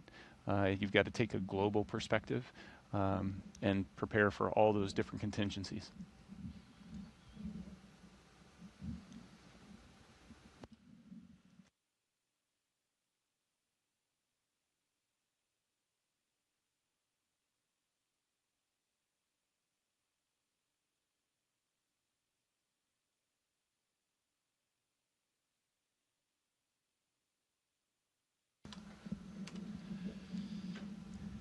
We've got the split screen there with Crew-11 on the inside. That camera with a prominent shot of pilot Mike Fink's knees, dead center.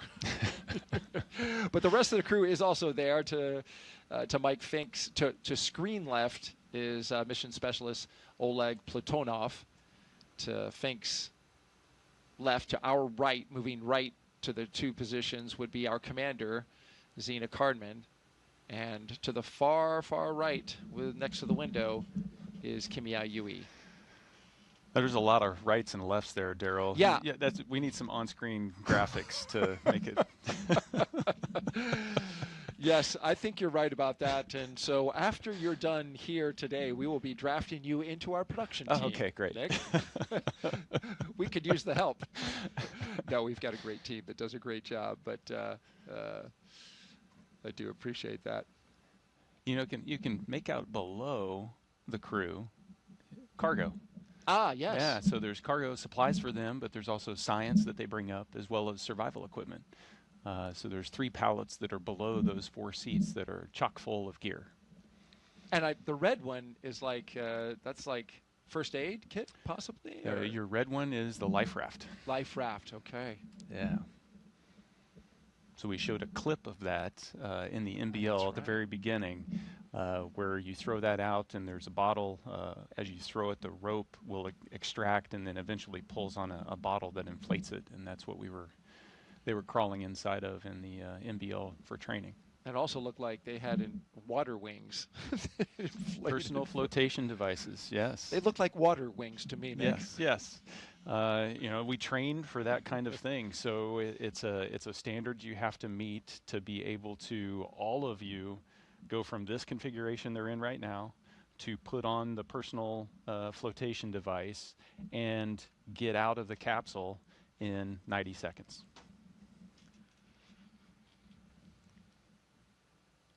Well, their destination when they launch at 12:09 p.m. Eastern Time is the International Space Station, or ISS.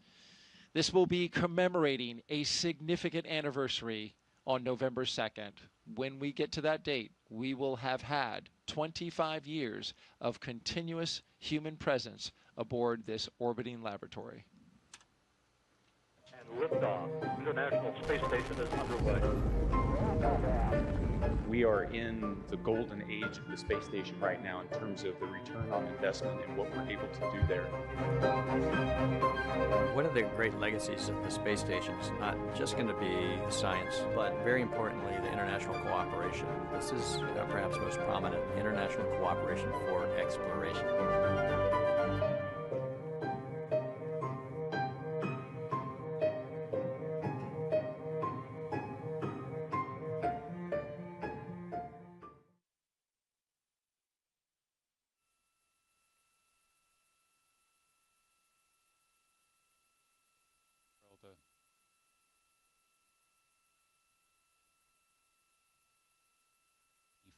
Years, you know, every roughly 6 months or so, a crew doing a rotational mission with a handover, and it's been a thrill to be a part of those rotational missions. To be able to just watch the evolution of science and see how we're learning how to really utilize the laboratory to its full potential.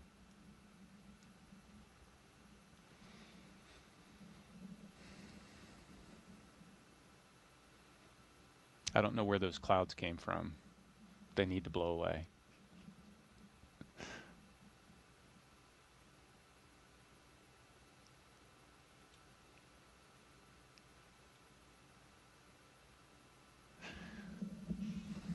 So the crew's sitting in there, T-minus 1 hour and 42 minutes. This is the moment where crew is sitting in there and you don't have a lot to do except reflect. You know, the next big events are when you arm the launch escape system at about 45 minutes, T-minus 45. Prop load will start about T-minus 35. That's when there's activity and you start to bring in focus. Now it's a time-honored tradition in spaceflight to have to endure long moments of waiting for big things to happen.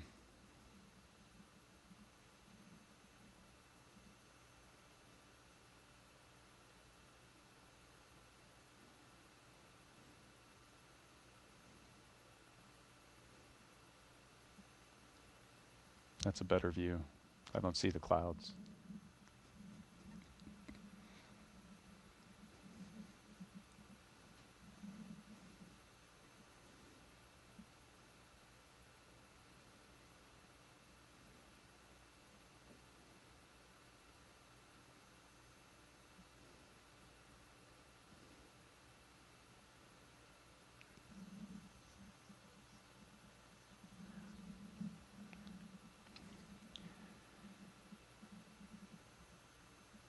And right now, I'd like to hand it over to Mission Control. The team at Johnson Space Center is tying in with us.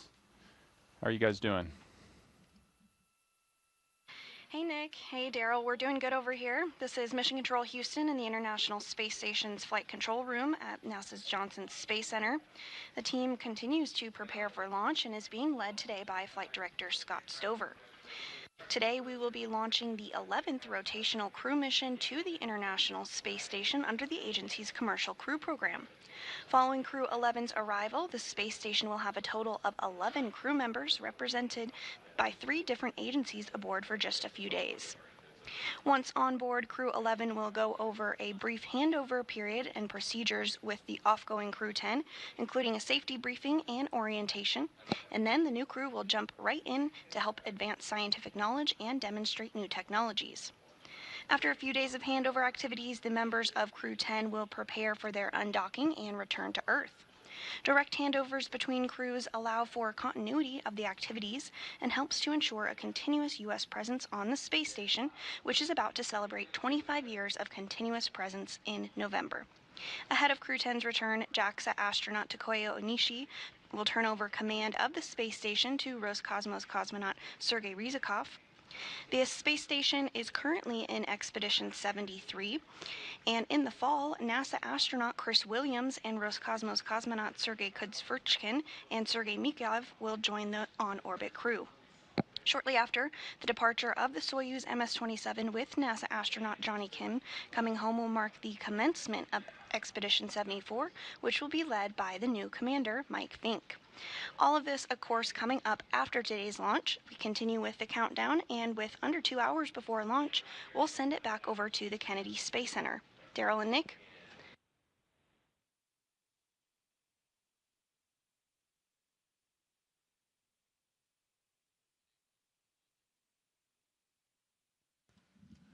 Thank you very much, Sandra. Back here at the Kennedy Space Center in Florida, T-minus 1 hour and 38 minutes and counting until liftoff of Crew-11 aboard a Falcon 9 rocket. The spacecraft Endeavour, the flight leader currently in the fleet of Dragon spacecraft. It is a lovely day here in Florida.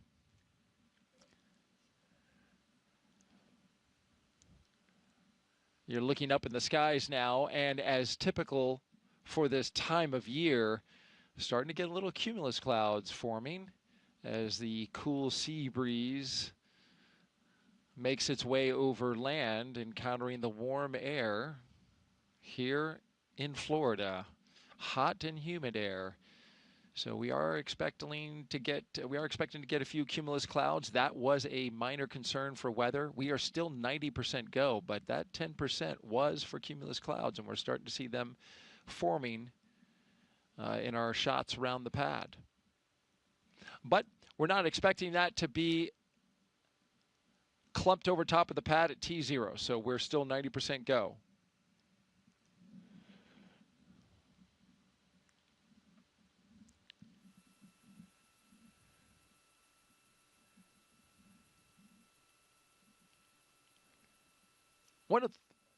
One of the first things Crew-11 did, they came together as a team, and they designed this patch that you see here. This is a tradition for all spaceflight missions, human spaceflight missions, and science missions. You design a mission patch. And this is the one for Crew-11. The colors of this patch, celebrating the 3 nations they represent. And the 3 stars that you see there, the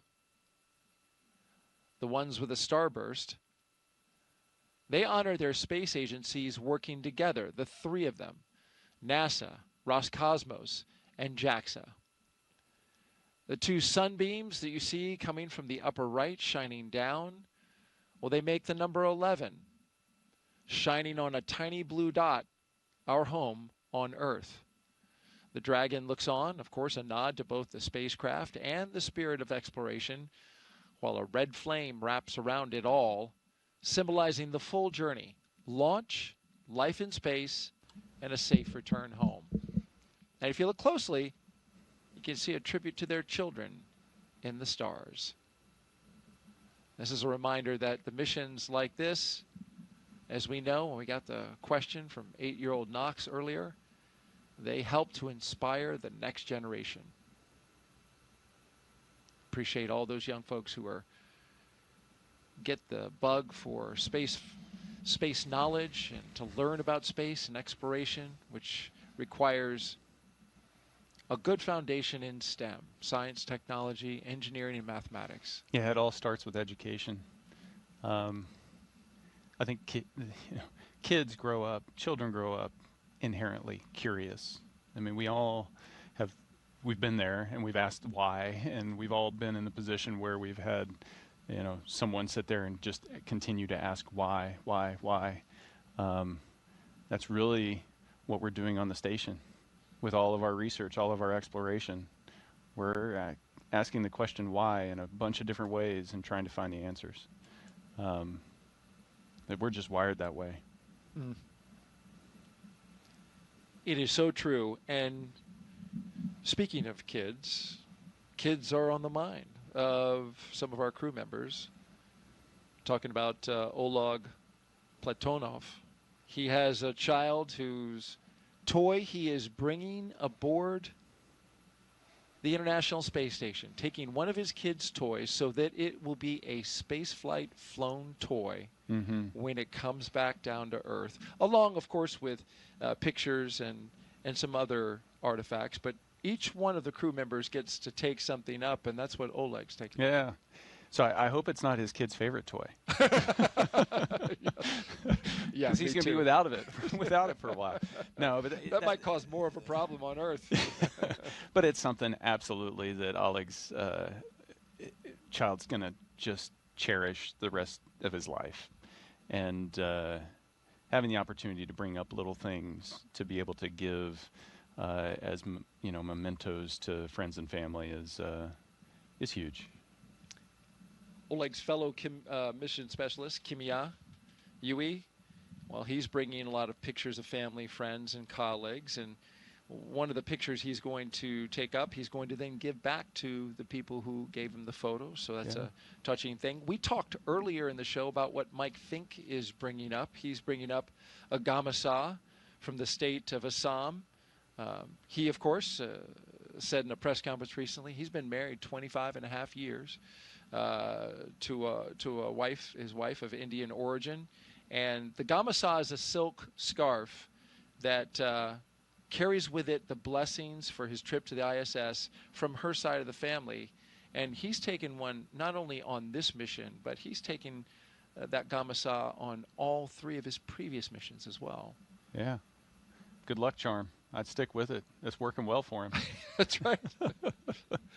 Whatever you took on your first flight, I hope you put somewhere, buried somewhere. No, just kidding. So I used the same zero-G indicator on all 3 flights. Did you? Yeah. You're not. You're like, no, I'm not buying any of this luck stuff. You're like, I'm gonna stick with what works. I trust the people behind it. That's a great answer. And then, of course, finally, Xena, our commander, she's of course taking, like the rest, photographs of family and friends. But because of her previous assignment to Crew 9, the mission that you ended up commanding, her stuff went up early.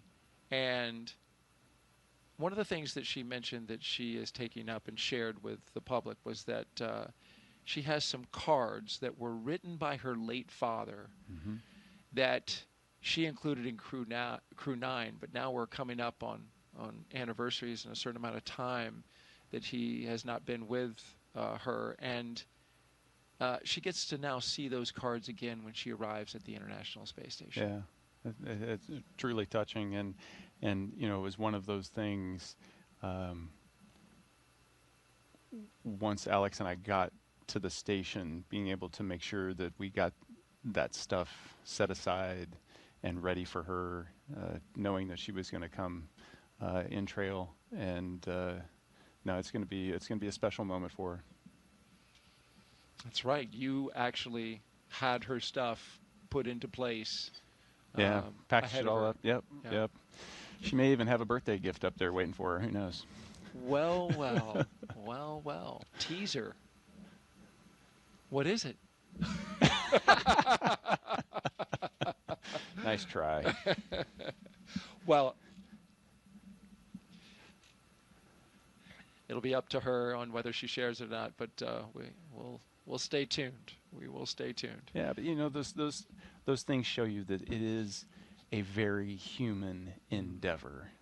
We're not just launching satellites into space. There's this exploration aspect, but there's this layer of humanity over the top of it that's so important, and all of these little gestures just bring that to light. We are currently 1 hour and 30 minutes until liftoff of Dragon, flying Crew-11 to the International Space Station. There you see Endeavour, the capsule at the very top. 6th flight today for that capsule. The number of historic flights that it has under its belt, beginning with Demo 2, and then going on to Crew 2, Axiom 1, Crew 6, Crew 8. Long history with CCP, the Commercial Crew Program, which has a fond place in the hearts of the folks who work for CCP for this spacecraft. Spent a lot of time reviewing data and examining it, getting it ready for each flight. that it flew for NASA. It's a workhorse. It is, and as you know, spaceflight is hard on equipment. So those checks, an examination of the data, and looking over the critical systems is an important part of making sure that that capsule can continue on. It's currently at its 6th flight, but these spacecraft were only certified for 5.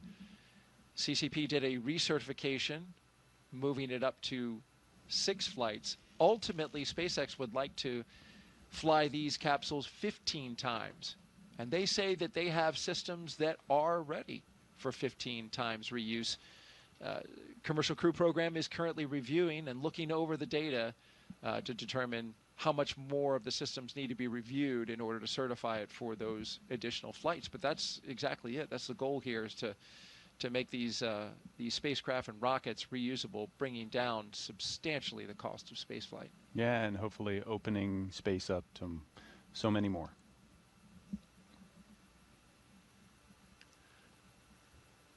As we wait for the upcoming joiner, less than 20 minutes away from joining our friends with SpaceX, as they will continue on with us in our launch coverage. We'll have everybody up on camera. We'll turn our cameras on. They'll turn theirs on, and we'll get to see everybody from our locations around the United States, both here in Florida and Texas and California. Let's talk a little bit more about the science, in particular what Crew-11 is going to be working on. One of the questions they're facing is, how do you grow vitamins in space, or even use viruses to help fight bacteria on a spacecraft? Well, for the past year and a half, Crew-11 has been training to support cutting-edge research like this aboard the International Space Station. First up, Bionutrients 3. The study is looking at how to make essential vitamins and nutrients in space so astronauts can stay healthy on long missions.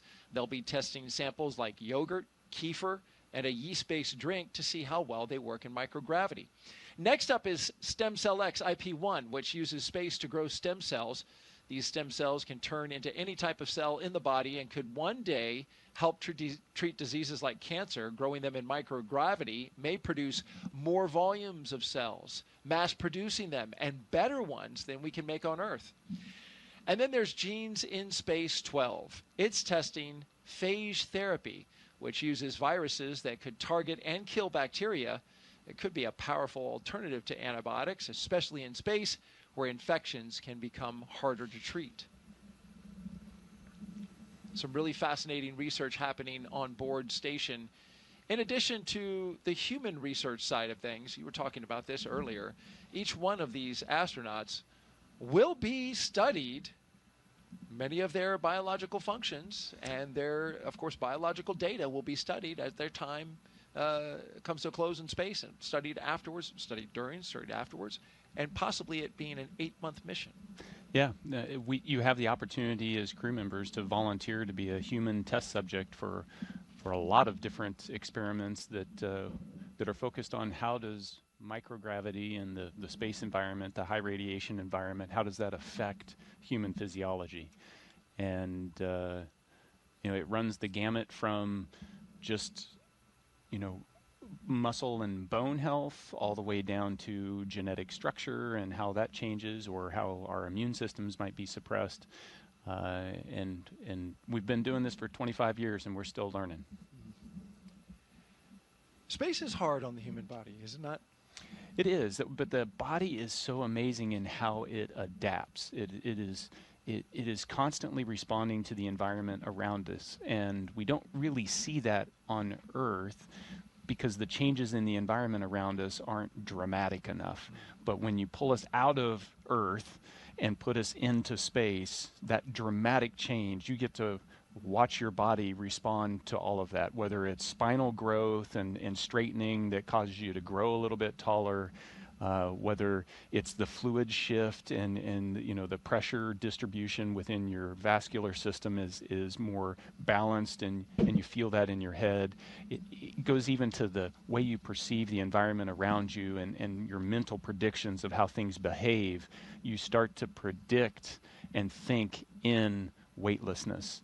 All of that adapts, and you've got a front row seat for it, so it's pretty amazing. Literally experiencing the changes happening within your own body. Jessica Muir says she came back and she could actually see better than she did before because of that, the pressure of microgravity exerting differently on her eyeball than it does under you know, being back on the Earth with regular gravity. Yeah, and we're still trying to understand the root source of why those changes in vision happen, why the changes in you know, our eyes occur. I wish I had her problem, because now I'm wearing glasses as a result of so you know it can go both ways. It can cut both ways. Okay. And who knows, Nick, you might have been bound for glasses anyway, no? Well, I mean, everybody is at some point. Right. You just called me old? Is that what happened? It was very subtle. You did catch it, though. Yeah, I did. T-minus 1 hour and 23 minutes. I'm Daryl Nail with NASA Communications, and I'm joined by Nick Hague, NASA astronaut and Brigadier General with the Space Force. We have social questions. Keep them coming. We've had some great ones so far. Just use the hashtag AskNASA and send us those questions on Facebook, X, YouTube, and Twitch. We've got a person who's monitoring our social feeds right now, looking for great questions. And here's one from Joshua R. Collins. Does the whole crew have the same doctor, or does each crew member have their own? Is it their regular personal doctor or a NASA medical team doctor? So each space agency provides a medical team to support their astronauts or cosmonauts. So you'll, for Crew-11 in particular, you're going to have a NASA flight doc team of a surgeon, flight surgeon, primary and deputy, that will support Zena and Mike. And then you're going to have separate medical teams supporting Kimya, and then a Roscosmos team supporting Oleg. Those, you know, in the NASA, if I look at how NASA supports us with medical, the personal doctor is your flight doctor. And so the person that sees you day to day for the years leading up to your mission is the same person that is supporting you throughout your mission, and then after your mission when you're rehabilitating, and then beyond. And so that flight medicine team is one of those key relationships that you develop once you join the astronaut corps. A flight surgeon for each space agency, and they go with them until they get to the pad, and then they break off. They're there, standing not too far away, just in case they are needed for any reason. But those, exactly as you said, those flight surgeons standing by. Give you a couple upcoming milestones. T-minus 47 minutes. We're going to get an LD brief. That's from the launch director at SpaceX, and we're monitoring weather conditions along the abort corridor. Also keeping an eye on the winds here locally. They picked up a little more than were initially forecast. At T-minus 1 hour, just about 20 minutes from now, the closeout team will depart the pad. That was the team that was getting the crew all ready inside the spacecraft and then sealed up the hatch. They will depart. It'll just be the crew out there on the pad. It'll be them and Dragon Endeavour that you see right there at the top. We've talked a lot about this capsule today. It's taking its 6th space flight. Since its first flight in 2020 for Demo 2, SpaceX's Endeavour Dragon has been a workhorse for NASA's Commercial Crew program, flying mission after mission. It has safely carried astronauts to the International Space Station 5 times. Demo 2, Crew 2 in 2021, Axiom Mission 1 in 2022, Crew-6 in 2023, and Crew-8 in 2024.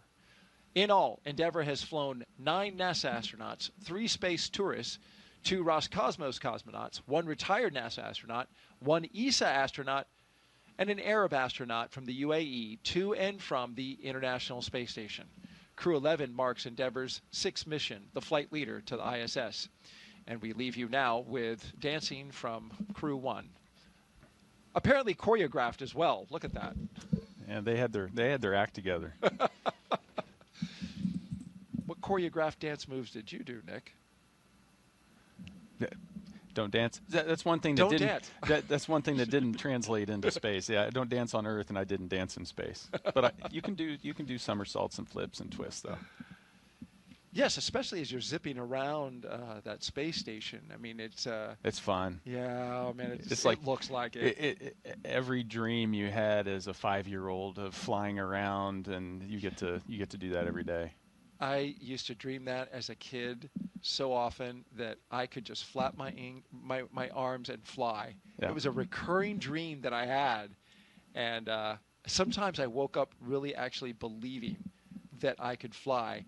I can imagine when you're on the ISS, you wake up and it's like you get to just do it again day after day. Yeah. It's real. That dream is real. It's your new normal. Yeah. And you just have fun with it. You float over and grab your drink bag to rehydrate your morning coffee, and you can do a backflip between that and the water dispenser, and you just play with it. You don't need to use utensils to eat. You can just put the food out in the air in front of you and pretend like you're in an aquarium.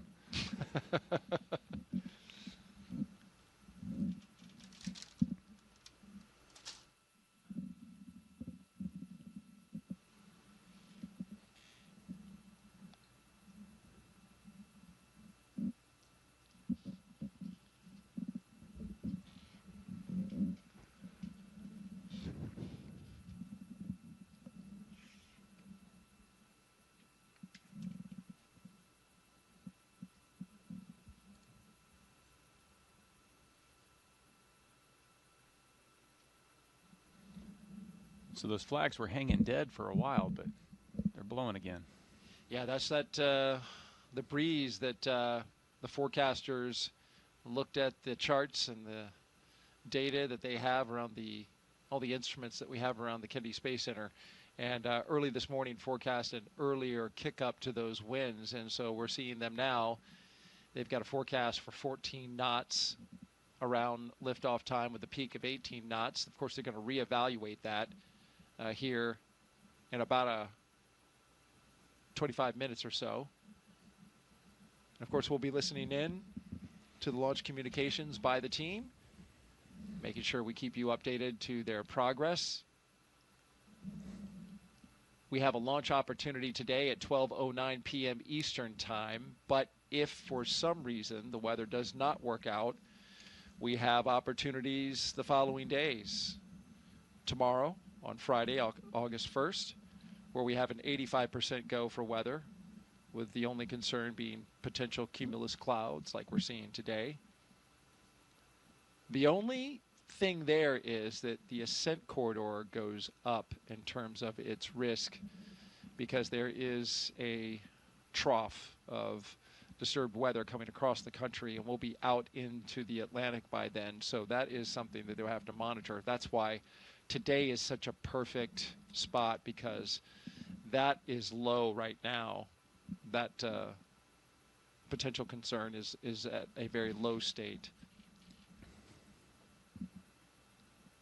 So fingers crossed that we continue to have green conditions. We're green at the moment, and that's a good sign.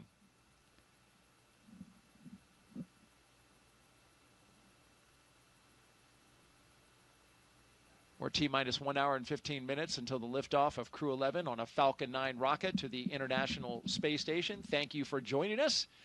Whether you're watching online or streaming, we are glad to have you here with us as we get ready to launch 4 humans to space from the Kennedy Space Center in Florida.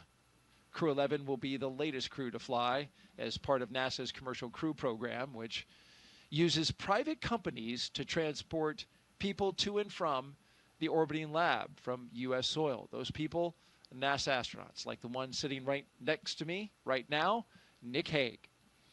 It's been a great countdown so far. Weather is 90% go. We've got the excitement picking up as we draw closer to our T0. At this point, Nick, the crew has had, as you mentioned earlier, a lot of time to reflect. But the activity is going to start picking up. Yeah, you know, everything, it's an instantaneous launch window, and so you have to start backing up from that of the things that need to be done. And the big one is right now they're sitting on a rocket that's empty. So they're not going anywhere unless they put some juice in the rocket. So that's going to start around the T-minus 35 time frame. And before we start to load all of that, those explosive materials, we need to make sure that the launch escape system is armed. And so we'll go through a debrief prior to that to make sure everybody's good. Then we'll arm the launch escape system and then start with that prop load. So there's some big things, and as you're sitting there, the reality of the situation, you understand how once they make the decision to go, once we launch that launch escape or arm that launch escape system, you're on a live rocket. And if something goes wrong, the system can make a decision that it's going to automatically pull you to safety. And it's designed to do that. You want it to do that. But you also realize that, you know, in a fraction of a second, you could be in a very different situation than you are right there. You would know that well, as your mission had an in-flight abort in 2018 while flying Soyuz MS-10. But that launch escape system worked perfectly and brought you and your crewmate down safely to ground, to your family. And you dusted off your boots, got back on 5 months later, and successfully got into space on MS-12. So that launch escape system is a critical component to a successful mission.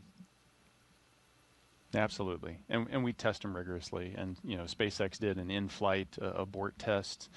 They've done pad abort tests. You know, they've shaken this system out to make sure that when you need it, it'll be there for you.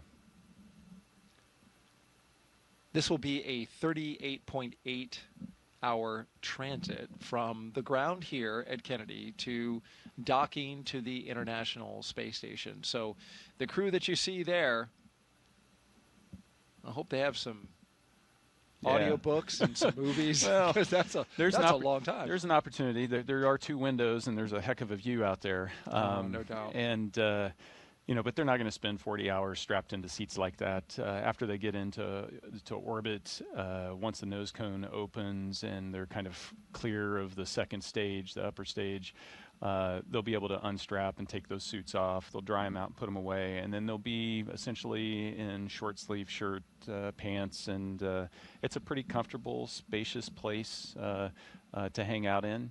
And they'll be camping in Dragon for 40 hours until they get to the station. A few hours before they get to the station, they'll have to get back in the configuration that you see them here, do their leak checks with the suits, all stuff very similar to actually getting in the capsule on the launch pad.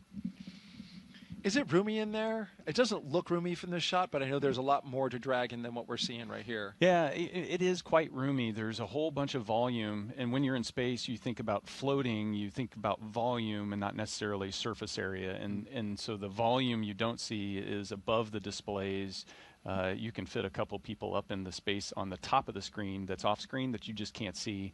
And then down by the cargo underneath their feet, there's a whole bunch of space down there. So those footrests you can take off, kind of stuff them under the seats. It creates this nice big volume.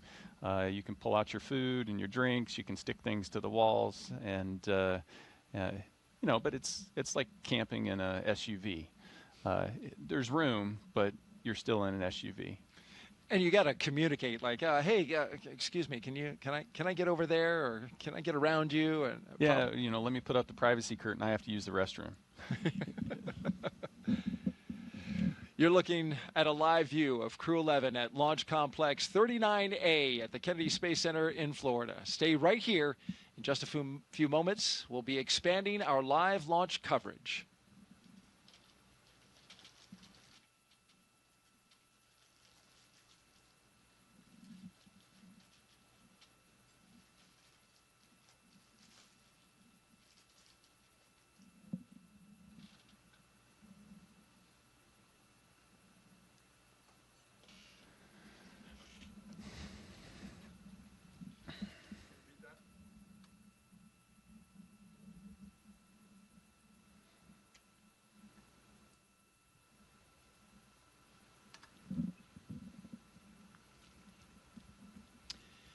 Good morning. You're watching live launch coverage of NASA and SpaceX's 11th rotational flight to the International Space Station. I'm NASA's Daryl Nail, joined once again by NASA astronaut Nick Hague, who's been with us for the past 3 hours.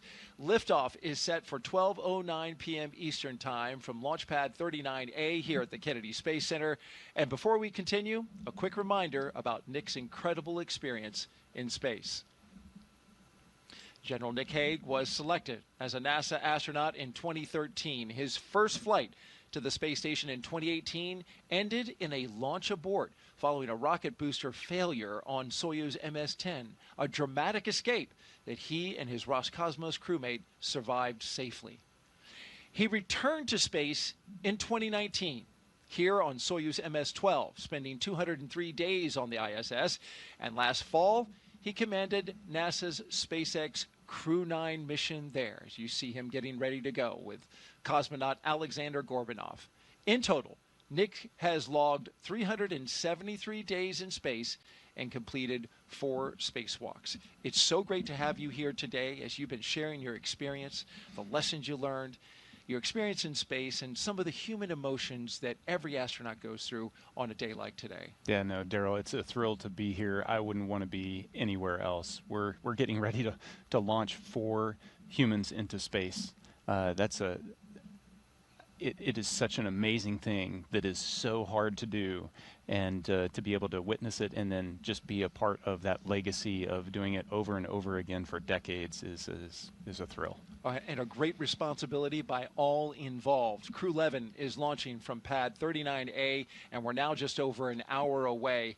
Once they arrive at the station, they'll join Expedition 7374, and in just 3 days, Crew-10 will return home.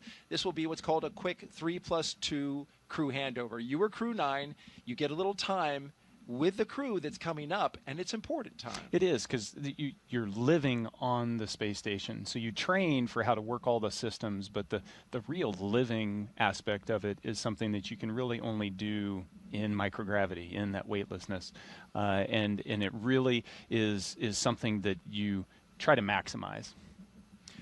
All right, let's take you through Crew-11's launch day preparations so far this morning. Nick Hague has been with us throughout. After waking up and grabbing a bite to eat, the crew suited up inside the historic crew quarters, a tradition that dates back decades.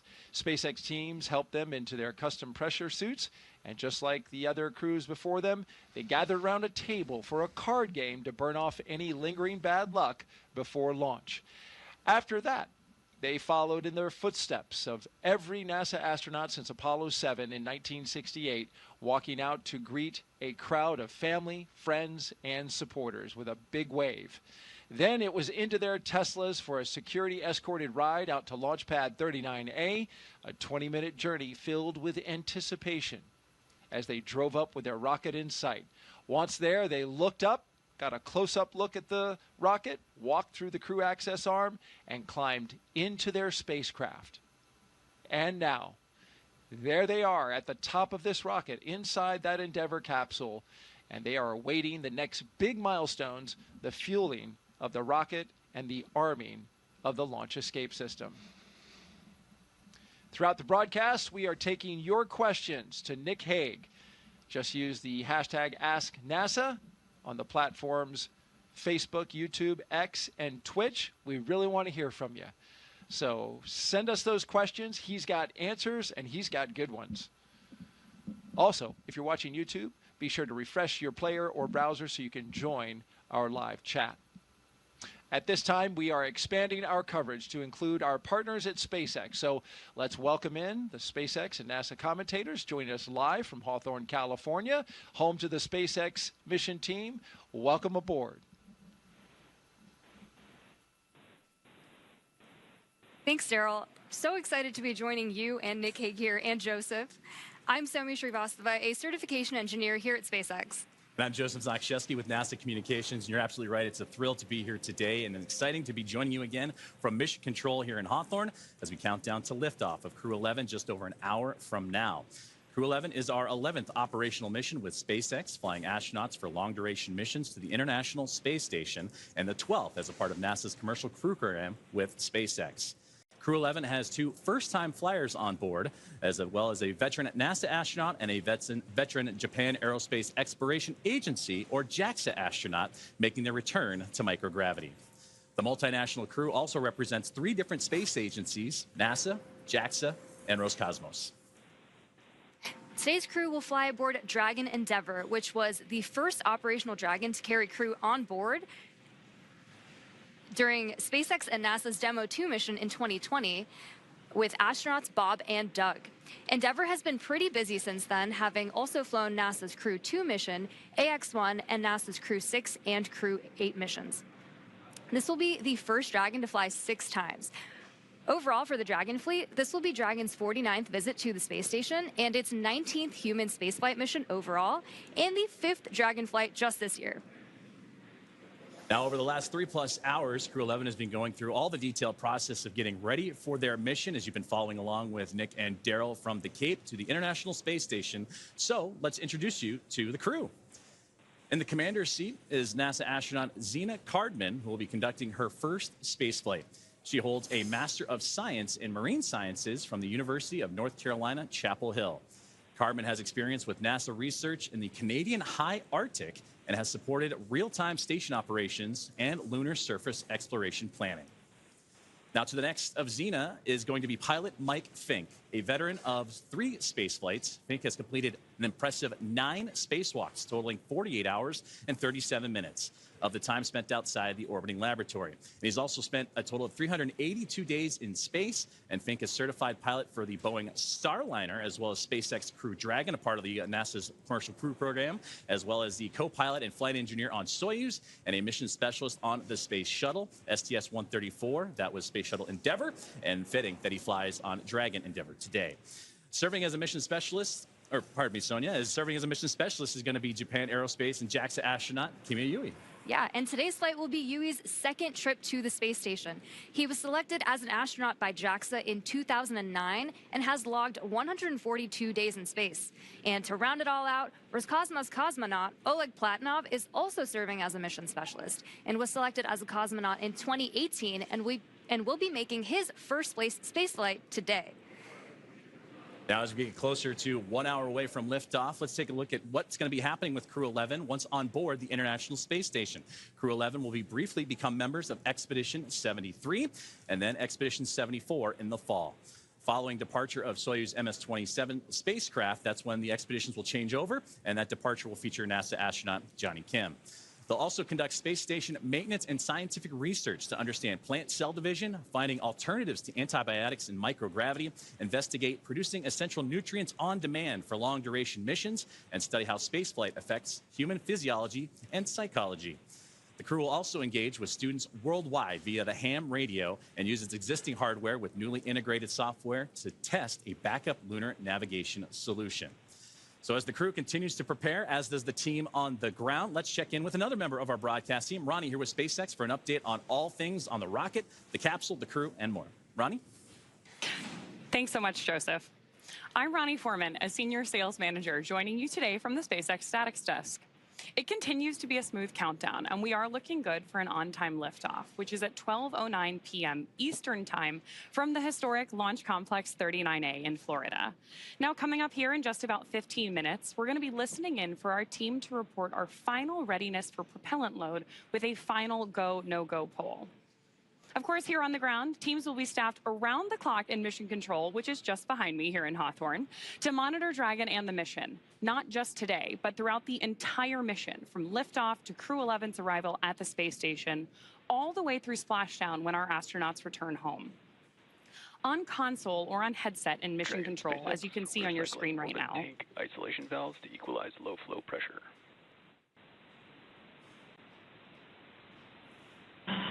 Dragon copy.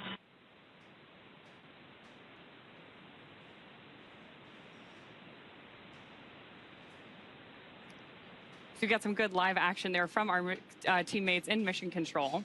The mission director is the one in charge of the room and tasked with making those real-time decisions that ensure mission success. The person we just heard talking to the astronauts is the crew operations and resource engineer, who we'll refer to as the core throughout the broadcast. Our 4 additional team members are focused on vehicle systems, including avionics, navigation and control, software, propulsion, life support, and communication with ground support teams. Apart from mission control here, our Falcon 9 team is currently located in the Launch and Landing Control Center at Hangar X in Florida. So with less than an hour until launch, we are settling in for final checkouts, propellant loading, and launch. Back to you, Joseph.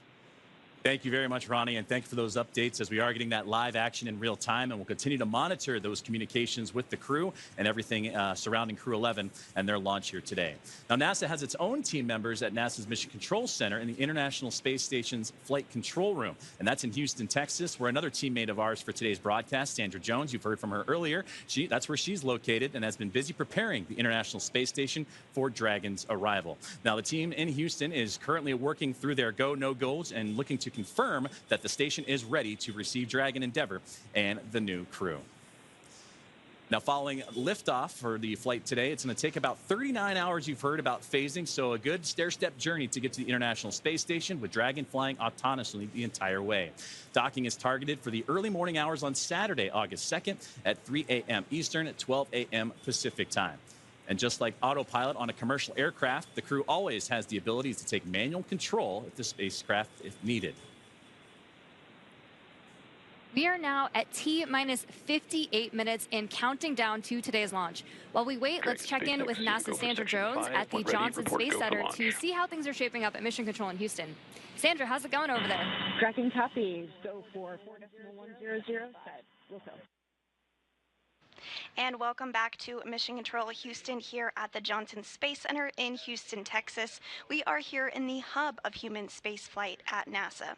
The team here has pulled go for launch in the International Space Station, is ready for the crew to lift off as they begin their journey to the orbiting laboratory.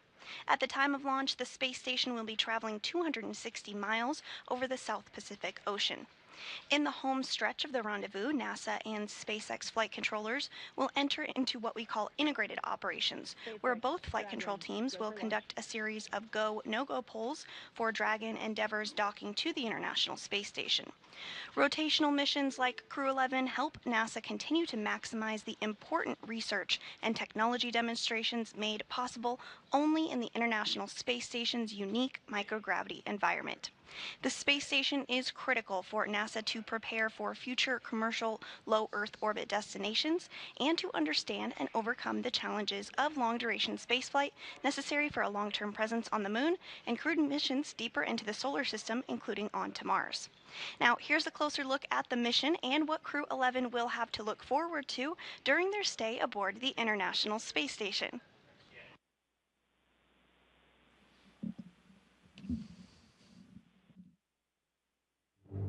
International Space Station, one of humanity's greatest accomplishments so far. 15 countries working together and adding more all the time that have helped plan, build, and fly the International Space Station. And it just shows what human beings can do when we work together. As Crew-11, we are about to launch on board a Dragon spacecraft to the International Space Station. We are actually continuing an ISS mission almost a quarter centuries. Right now, crew members are working very hard on the ISS, so we got that result, and actually we do more researches, then pass that information to Crew-12. Конечно, исследования на Международной космической станции, как я считаю, они очень важны, и они являются ключевым звеном в развитии технологии, науки и всей цивилизации. И все самое лучшее из космоса всегда приходит рано или поздно на Землю в виде новых открытий, новых приборов, возможностей и технологий. I'm very excited to see what kind of payloads we get to work with. It's a really interesting day-to-day life where 1 hour you might be fixing the toilet and then the next hour you're working on a physics experiment studying fundamental processes of our universe. We're going to be up there for a lot of time. And we're going to, every day, be in space, look at the Earth go by, and accomplish some really amazing science. We will do material science and human research in space, lots of experiments, and then maybe do some spacewalks. It's a really fun crew to be on. We're going to enjoy every moment, and we're going to help each other to be successful and accomplish our mission. So we have various kind of difficult training together. For example, emergency training in Building 9 or emergency training in SpaceX. This kind of training actually made our bond stronger. Наш экипаж Crew-11 – это экипаж, который состоит из высокопрофессионально подготовленных людей. И мне нравится этот экипаж. In some ways, my only expectation for the mission is to fly and return home safely and still friends when we get back.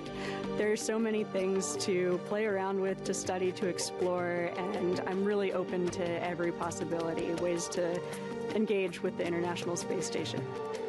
We all came from other crews. Kimiya, Yui-san, and I both came from Starliner 1. Oleg was on a Soyuz mission before this, and Xena, of course, was on Crew 9.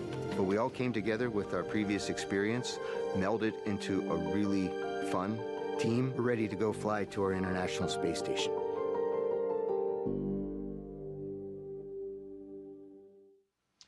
And we're back at the Kennedy Space Center in Florida as we have a beautiful shot from our flight helicopter right there of the vehicle assembly building. The Artemis II mission, the rocket inside, will launch early next year.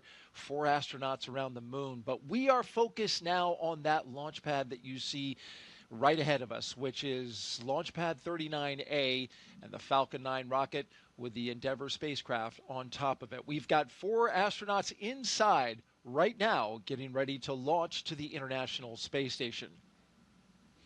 And we've got Nick Hague, NASA astronaut, with us, co-hosting our launch broadcast today. And Nick, we have questions for you that have been coming in from social. Would you like to take a few more? I'd love to take a few. Been doing a great job so far, so let's put that next question up on the screen. This is coming in from #AskNASA. During CRS missions, these are cargo resupply missions with Dragon, I noticed that most of the time there is cargo in the trunk, but I never see any of the trunk during crew missions. Why is that? Yeah, the crew missions fly up with an empty trunk, and that's really a mass constraint so that we can get those people up there. People require a lot of clothing, they require a lot of food, and all of those supplies have to get on, and so that comes at the expense of something in the trunk. Great answer. T-minus 51 minutes and counting, and now we're counting down to the moments before we arm the launch escape system and start fueling the rocket. But before we do that, let's send it over to NASA's Tony Jaramillo, who is standing by live at one of the best viewing locations here at the Kennedy Space Center. She's joined by NASA's acting administrator, Secretary Sean Duffy. Tony?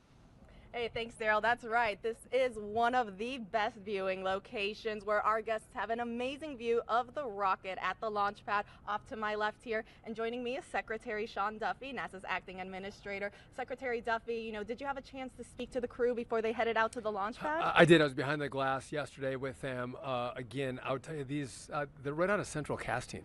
So smart, so personable. Especially Mike, who actually flew on the shuttle missions. But this is Xena's first trip into space. So yeah, I got to talk to them. And again, they seemed a little nervous, but really, really excited. And today is the big day. I think they're just waiting for the launch and getting to the space station. Absolutely. We're all getting ready for that launch. As you get ready for your first launch as administrator, what would you like to say to the NASA and space community that continue to help pave the way to the stars? So listen, I think the team has been so impressive at NASA, but also our corporate partners, again, SpaceX, Blue Origin, Boeing, that are building the vehicles that get us into space. And again, when we go to the space station, critically important, but what we learn on these missions is what's going to get us to the moon, and then from the moon to Mars, which is, I think, the direction that NASA has to be. We are space exploration. Absolutely. As you get ready for your first launch experience, what have you learned from Crew-11, and what are you looking forward to learning as you lead NASA? Well, listen, I've learned that they're really well trained. I'm coming from DOT.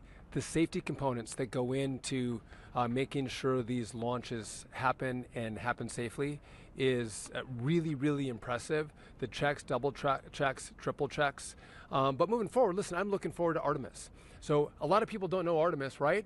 we're going to the moon. We're going back. And in America's 250th birthday, Artemis 2 is going to launch. We are going to go around the moon and back. We're not going to land in that one. But then Artemis 3, we're going back to the moon. We're going to land. We're going to stay for 6 days. The longest time before that was 3 days.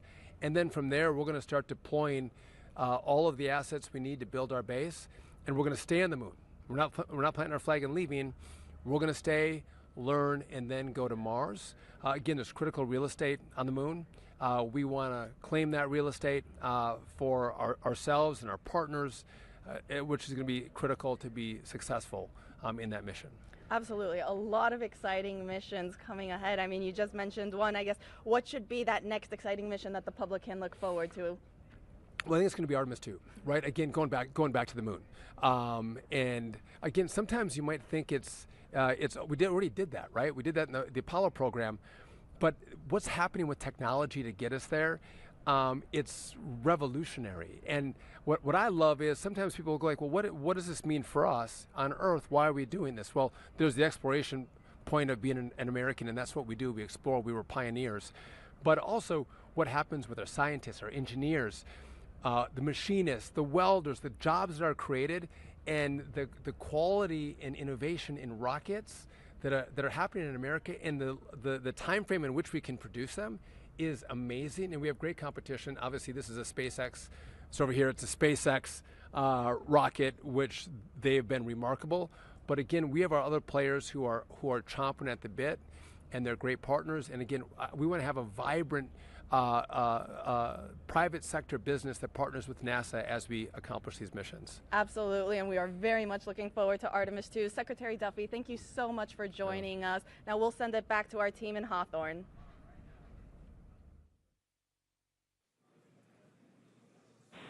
Thanks, Tony. That was an awesome interview with Senator Duffy.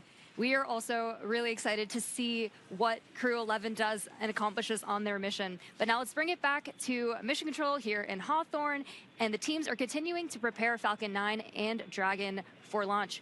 Falcon 9 is the first orbital-class rocket that is capable of reflight. Together, Falcon 9 and Falcon Heavy have completed more than 519 launches and over 448 reflights. Incredibly impressive. And today, the booster that Crew-11 will be using is going to attempt to land at Landing Zone 1, which is just down the coast from NASA's Kennedy Space Center in Florida. This will be the third flight of this particular first-stage booster after supporting a Starlink mission earlier and recently Axiom Mission 4. That was the successful fourth private astronaut mission to the International Space Station.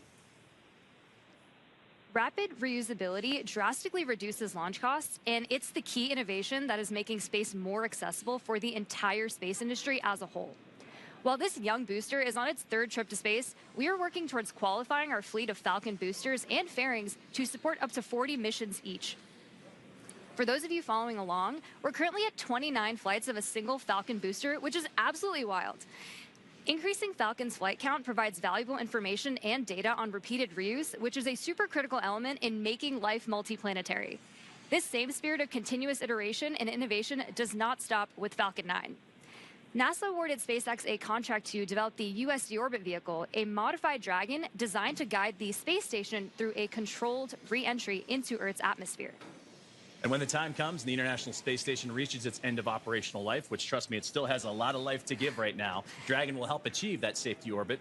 During the CRS-31 cargo resupply mission, Dragon successfully performed a reboost test for NASA that demonstrated Dragon's ability to change the station's orbit, and we'll see a similar test coming up, and that'll help inform plans for the upcoming commercial resupply mission number 33 with SpaceX, where Dragon will fly an extended mission and repeat that reboost demo with a modified trunk called the Boost Trunk. This modified trunk will give Dragon the ability to change the station's velocity by up to 10 meters per second. And testing these added capabilities will provide NASA with additional options for station operations in the coming years. And yet another innovation that SpaceX is working on is the intravehicular spacesuits, or IVA suits, that astronauts wear during Dragon missions. These suits are worn by the astronauts while they're inside the spacecraft, Countdown 1, the poll versus for the propellant load and extravehicular, launch or is EVA complete, and the spacesuits team that are... pulled go for propellant load and launch.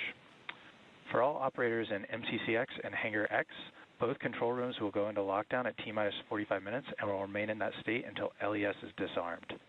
All operators are to remain at their console and maintain a sterile cockpit until MD confirms successful disarming of the launch escape system following orbit insertion or propellant offload in the event of a scrub. For non-urgent no-go conditions, brief the CE or LD and they will approve aborting the count.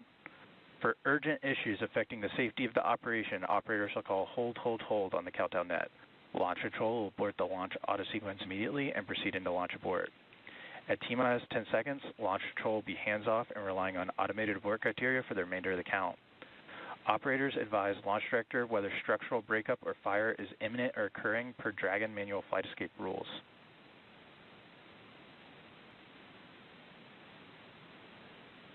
Launch control, you may proceed with arming the crew arm for movement.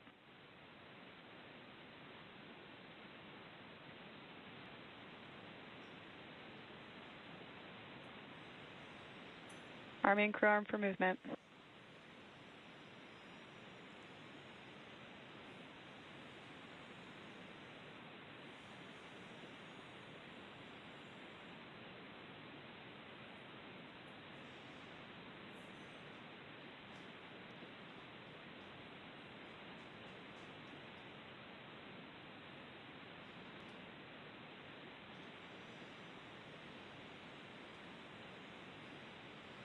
Crew access arm retraction started.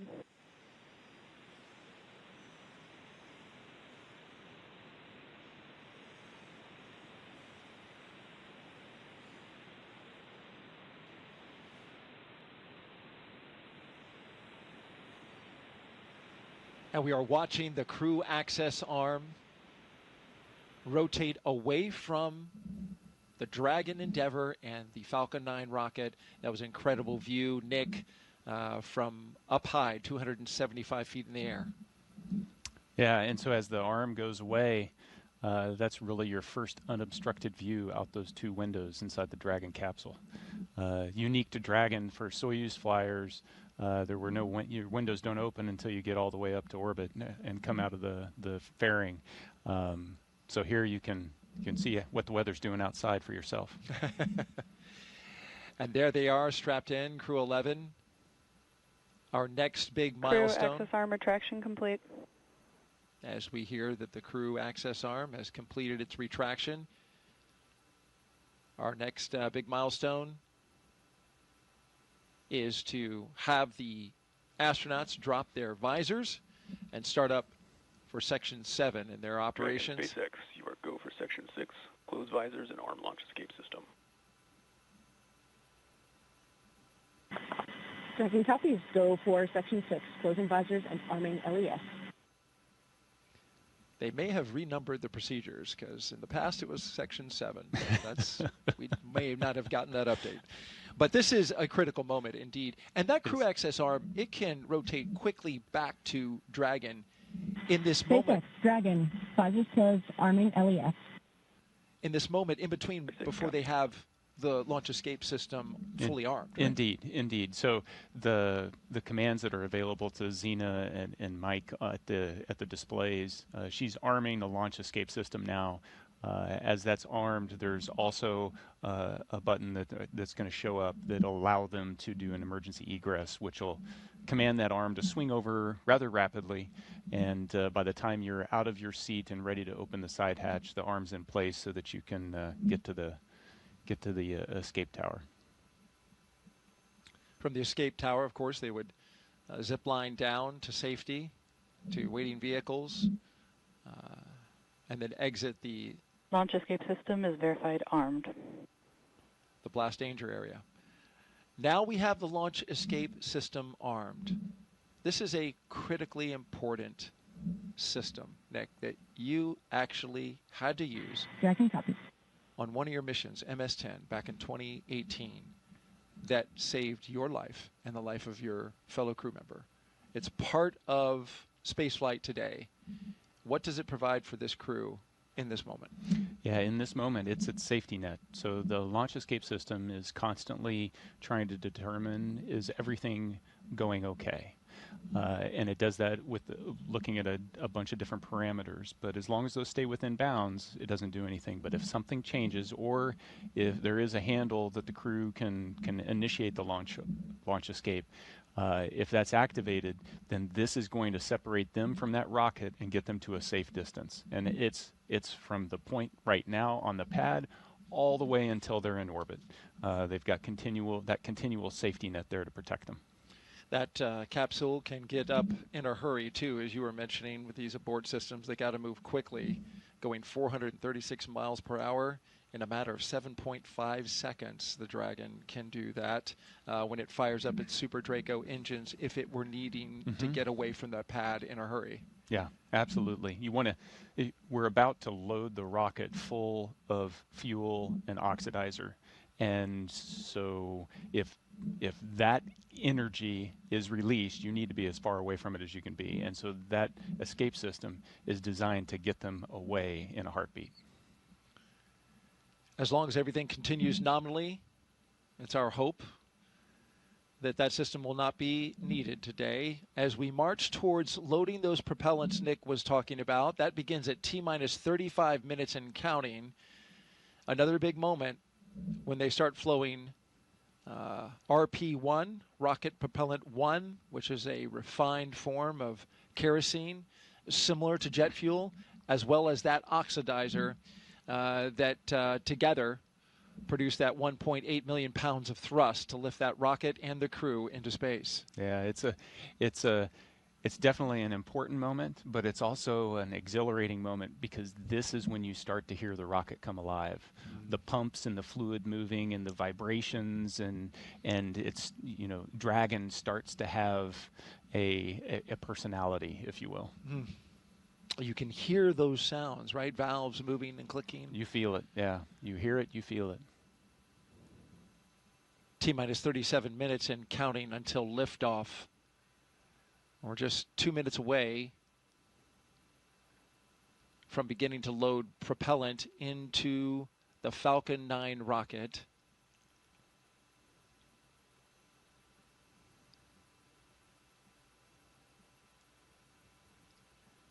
Weather is looking good at the moment. We are 90% go.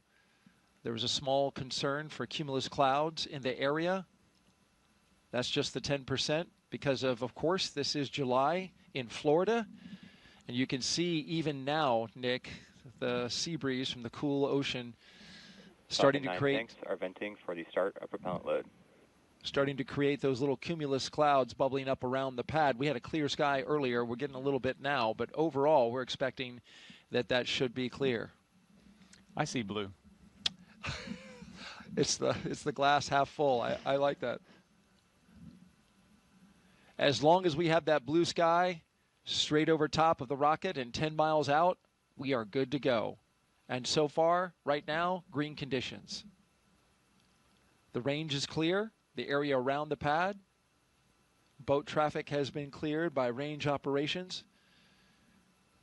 Our partners at the United States Space Force, Cape Canaveral Space Force Station, where Nick, of course, you in the Space Force, a Brigadier General, have cleared the range. They are currently monitoring it, making sure that no one can get into the path of the rocket from down on the ground or in the ocean, for the reason that if anything were to happen and any equipment or any spacecraft parts were to come down on them, you wouldn't want to pose a risk to those below.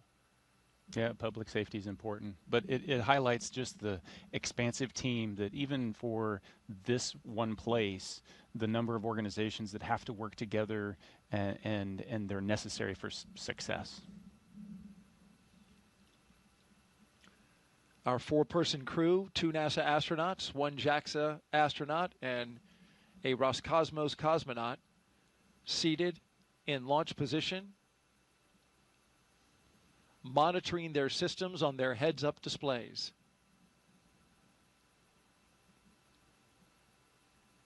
In the foreground on the right, that is a launch tower for Starship, the vehicle that SpaceX is currently testing and developing for use, among other things, in the human landing system for NASA. The launch auto sequence has started. And that's the call that begins the propellant flowing into the rocket. And now we are on an autonomous timeline counting down to 0 at 12:09 p.m. Eastern Time. This is a good milestone. It really signals that we're going to space. Yeah, it's you know, the clock is definitely ticking. Up to this point, the crew's been strapped in for a little more than 2 hours. There's been margin built into the schedule just in case, you know, the side hatch doesn't pass its leak check or a suit doesn't, you know, whatever pops up, we've got a little margin. As we get closer and closer to liftoff, that margin disappears. And so now we're on a pretty tight timeline all the way down. You know, 35 minutes to launch. The visors have been closed since they armed the launch escape. It's been about 8 minutes. It's at this point where I'm sitting there going, I wish I had scratched my nose before I put my visor down and trying to figure out how I'm going to do that, because they're going to be like this for another 45 minutes with the visors down. Boy, that sounds like a long time when you put it that way. Well, there's great anticipation, right? This is the moment they've been training for, a year in the making. For Zena Cardman, who's essentially trained twice, even longer than that. They have been looking forward to this moment for so long and training so intensely, and here it is upon us. Yeah, and you know, the time for reflection was in those 2 hours leading up to this point. At this point, now it's the mental rehearsing. They're chair flying exactly what's going to happen during the next 10 minutes when they lift off, and all the different things that they're going to need to do, as well as the couple few activities that they're going to have once they get to orbit. Chair flying. That's what our astronauts are doing right now, and we'll stay with them as we count this down. For now, let's send it out to SpaceX in California.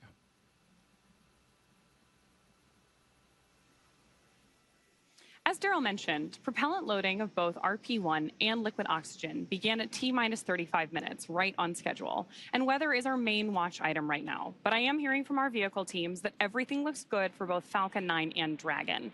So next up, at about T-minus 30 minutes, the SpaceX launch director will inform the crew when loading of cryogenic helium will begin, first on stage 1 and then on stage 2 about 4 minutes later. Stage 2 RP-1 loading should wrap up at about T-minus 20 minutes and 30 seconds. Then, as we approach T-minus 16 minutes and 30 seconds, we should hear a call out that Stage 2 liquid oxygen loading has begun. So with all of those consumables being loaded onto the rocket, if we have to call a hold for any reason at this point, like potentially due to weather, we would have to stand down and target our backup launch opportunity, which is tomorrow, Friday, August 1st, at 11:43 a.m. Eastern Time. That's because we have an instantaneous launch window today. So let's take a minute to do a little orbital mechanics 101. An instantaneous launch window means that we need to launch at exactly the right time, and that's driven by our planned rendezvous point, which is the location where Dragon and Station meet in space. Right now, the International Space Station is orbiting the Earth at more than 17,000 miles per hour, and Dragon needs to catch up to it. That means we have to deliver Dragon to the correct orbit. We do that by timing its trajectory relative to the orbiting laboratory so that they're both in the same place in space at the same time. A precise liftoff time is crucial for hitting that rendezvous point. Now, again, that means that at this point, if we hear a hold called, we'll be standing down and likely targeting that backup launch opportunity tomorrow. For now, though, we're going to go ahead and hand it back to Soumya and Joseph to talk to us about West Coast recovery. Soumya? Thanks for walking us through that, Ronnie. We are now at T-minus 31 minutes and counting, getting closer and closer to getting our Crew-11 astronauts into space. Once their mission is complete and it's time for our crew to splash down back on planet Earth, they'll be heading to one of several targeted sites supported by SpaceX. Until recently, Dragon recoveries primarily occurred off of the coast of Florida. This year, SpaceX moved Dragon recovery operations off the coast of California to allow Dragon to complete its deorbit before safely jettisoning the trunk over the Pacific Ocean. When they return, Crew 10 will be SpaceX's third crew mission to splash down in one of the new locations. From 2 was the first back in April this year, followed by Axiom 4 in July. The new splashdown locations are near LA, Oceanside, and San Diego. The recovery vessel, Shannon, will be stationed in Long Beach to support the new West Coast splashdown operations. Spreading these supported sites across multiple locations helps to maximize the return opportunities, lowering the chance we'll have to wave off due to bad weather. And when the spacecraft re-enters, those Those in the immediate area may hear a brief double clap of a thunder-like sound known as a sonic boom. I can't wait to hear one myself one day, but to hear everything that's gone on and to move operations to the West Coast has been incredible to watch, both from a SpaceX standpoint and from NASA, to see the teams across the country working together, the International Space Station Commercial Crew Program. And like Nick mentioned earlier, there's an army behind every one of those movements and getting ready and preparing for these West Coast splashdowns. So it's going to be phenomenal to watch and see NASA's first crew mission return on the West Coast. Well, back to today's mission, Crew-11, as they continue to get ready to go. They're inside now half an hour until launch time. Let's take a look at more and a bit more and learn about the astronauts flying today. I think it's really innate in our human nature to want to keep exploring and to keep pushing boundaries. Everything that we do in space is ultimately for Earth and for the human species. We are having a lot of good experiments on orbit, making new medicines. That is actually good for everybody. By understanding how to live and work in space like we have with the International Space Station, we can now become a multiplanetary species by having bases on the Moon and bases on Mars. И выполнение полета в космос, на мой взгляд, важно, потому что в конечном счете необходимо человечеству будет двигаться в дальний космос для того, чтобы открывать новые миры, исследовать новые и новые горизонты. For me, it's a really compelling goal to go farther and farther afield in space and pushing our boundaries as a human species that way, learning more about our own home planet as we try to go farther. We've been going and living aboard the International Space Station for 25 years. We're ready to make the next steps. We're ready to go to the Moon. We're ready to go to Mars. We're ready to explore the solar system. We understand the effects of what life in space does to the human body, and we need to continue those studies. We need to continue getting ready and get ready and go to the Moon and Mars, and that's why it's important to go to space. All right, let's head back out now to a launch viewing location where Tony's at for another interview with some special guests. Tony? Hey, thanks, Daryl. That's right. Joining me is Dr. Stephen Platts and Dr. Lori Glaze to talk to us a little bit about the human research that's going to be on this mission. You know, Steve, can you tell us a little bit more about what human research Crew-11 will be conducting? Sure. We're very excited for the launch. We have 10 experiments flying on Crew-11. Everything from cardiovascular systems, central nervous system, all the way to genomics, the full breadth, and addressing many very important risks for us to get to the Moon and Mars. That's a lot. You know, speaking of the Moon and Mars, Lori, how does the human research conducted on Space Station help us for those future missions to the lunar surface and eventually Mars? I'm so glad you asked that question. You know, a lot of times we talk about the future, you know, we're going to explore the Moon and Mars. It's here. We are actually less than a year away from our first crewed launch, where we're going to send 4 crew out and around the Moon for 10 days and bring them back. And then about a year after that, we're going to land on the Moon. And we need to be ready, right? We need to be ready for the trips to the Moon and then eventually to Mars. Our crew are going to need to be able to thrive in an environment where they're in microgravity, perhaps for as long as a year. And then we're going to need them to perform on the surface of Mars under 1/3 gravity and do their exploration activities. Because we really need to understand how they're going to react and respond to that environment. And the experiments that are being done on Space Station today, it's such a unique laboratory where the kinds of things that Steve's talking about, we can study physiological responses to bones, muscles, blood flow. Mental health is an incredibly important part of this activity. And the experiments that we can do, for example, growing plants without soil, recycling water. If we have the ability to recycle water, maybe 98% of the water that the crew uses, that's less resources we need to bring along.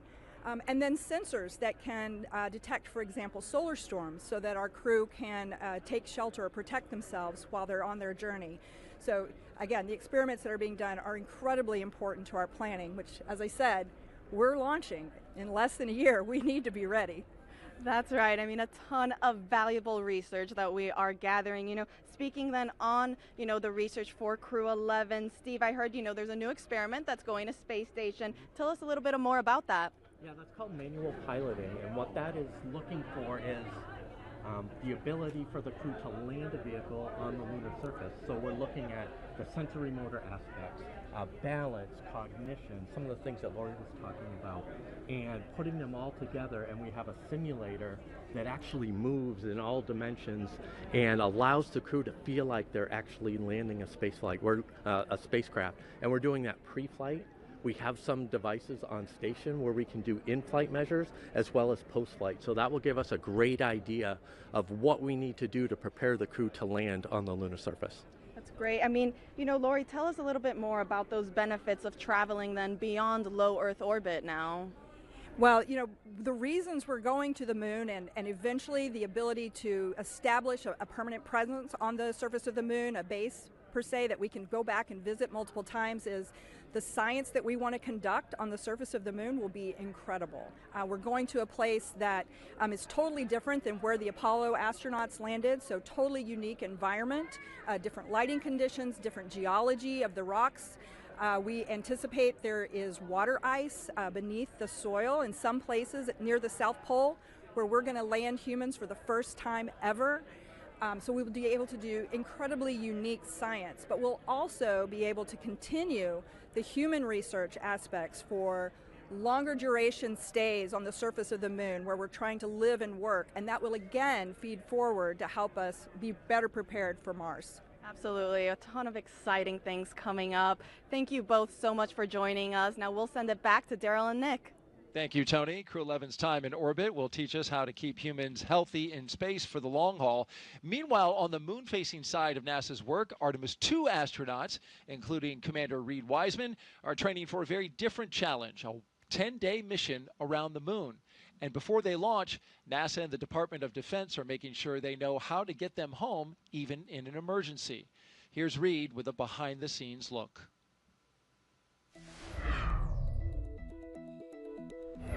Hi, I'm NASA astronaut Reed Wiseman, commander of Artemis II. I'm here at the Kennedy Space Center in Florida, and as you can see, work is well underway for our next mission to the moon, both on land and off the coast. Back in June, teams with NASA and the Department of Defense used an area of open water off KSC to rehearse procedures for a possible rescue after an ascent abort from the SLS rocket. Instead of using astronauts, they used a set of test mannequins staged inside the crew module test article, a full-scale mock-up of the Orion spacecraft. You can see pararescuers jumped from a plane into the water with their specialized equipment, then approached the spacecraft, opened the capsule, and transported the mannequins to the helicopter safely for medical care. This was one of 2 emergency procedures they rehearsed should they need to rescue me, Victor, Christina, and Jeremy during an abort scenario. And back here on land, now that the upper stage integration is complete inside the vehicle assembly building, teams with NASA's Exploration Ground Systems have been running SLS integrated testing, where they powered up both the core stage and boosters for the first time in preparation for our 10-day journey around the moon. That's a look at your Artemis Moon Minute. For more Artemis updates, scan the QR code on your screen right here or visit nasa.gov/Artemis-Roman numeral 2. Nick, I know you're excited for Artemis. Absolutely. One of your fellow astronauts you spend a lot of time with, Christina Cook, is going up. Yeah. You know, the astronaut corps is small, so you know everybody in the corps, and so I'm excited to see all 4 of them take their trip around the moon. It's exciting. It's been a long time for NASA, more than 50 years. All right, now let's send it back to SpaceX in Hawthorne, California. Thank you very much, Daryl and Nick, and it was impressive to hear that interview and that Moon Minute, and it's amazing to see how interwoven what's being done with these crewed missions to the International Space Station and how they impact moving forward and the Artemis campaign. So incredible to see about how those 2 crews and how those 2 missions work together. Now, as we get back to today's launch, we're now approaching 20 minutes away in the countdown for NASA's SpaceX Crew-11 mission to the International Space Station. So let's take a look at Falcon 9 that's on your screen now, and that is a 2-stage rocket that is 29 feet tall and getting ready for liftoff, and again, approaching 20 minutes away. At launch time, it produces more than 1.7 million pounds of thrust. Sonia, that is impressive firepower. Yeah, and rockets like Falcon 9 don't use all that thrust just to go straight up. Early in flight, Falcon 9 performs a gravity turn, which is a smooth pitch maneuver. RP1 load complete. Hearing good call-outs over the nets. which is a smooth pitch maneuver that tilts the rocket sideways to build up horizontal velocity. You may hear this call out about 10 seconds into launch as the vehicle is pitching downrange. And once the first stage completes its portion of the mission, it shuts down and separates. And a stage rocket like Falcon 9 sheds that booster to eliminate the weight and uncover the Merlin vacuum engine on stage 2. To reach orbit, the vehicle needs to go fast, hitting an orbital velocity of about 28,000 kilometers an hour. And that's just to keep it from falling back to Earth due to gravity. That's fast enough to lap the Earth in about 90 minutes or fly from New York to here in Hawthorne, California in under 10 minutes, which is about 7 times faster than the U.S. Air Force's SR-71 Blackbird. After stage separation, today's booster will be landing at Landing Zone 1 at Cape Canaveral Space Force Station. This particular booster will be returning to Earth for its 3rd time. The second stage takes over from there, powered by a single Merlin vacuum engine, also known as the MVAC. With its extended nozzle and optimized design, the MVAC drives maximum performance, producing 220,000 pounds of thrust in the vacuum of space. On today's mission, we'll light that engine 4 times before deploying the final payload into orbit. Now, so much of what makes Falcon 9 remarkable happens in flight. SpaceX for countdown check-in brief.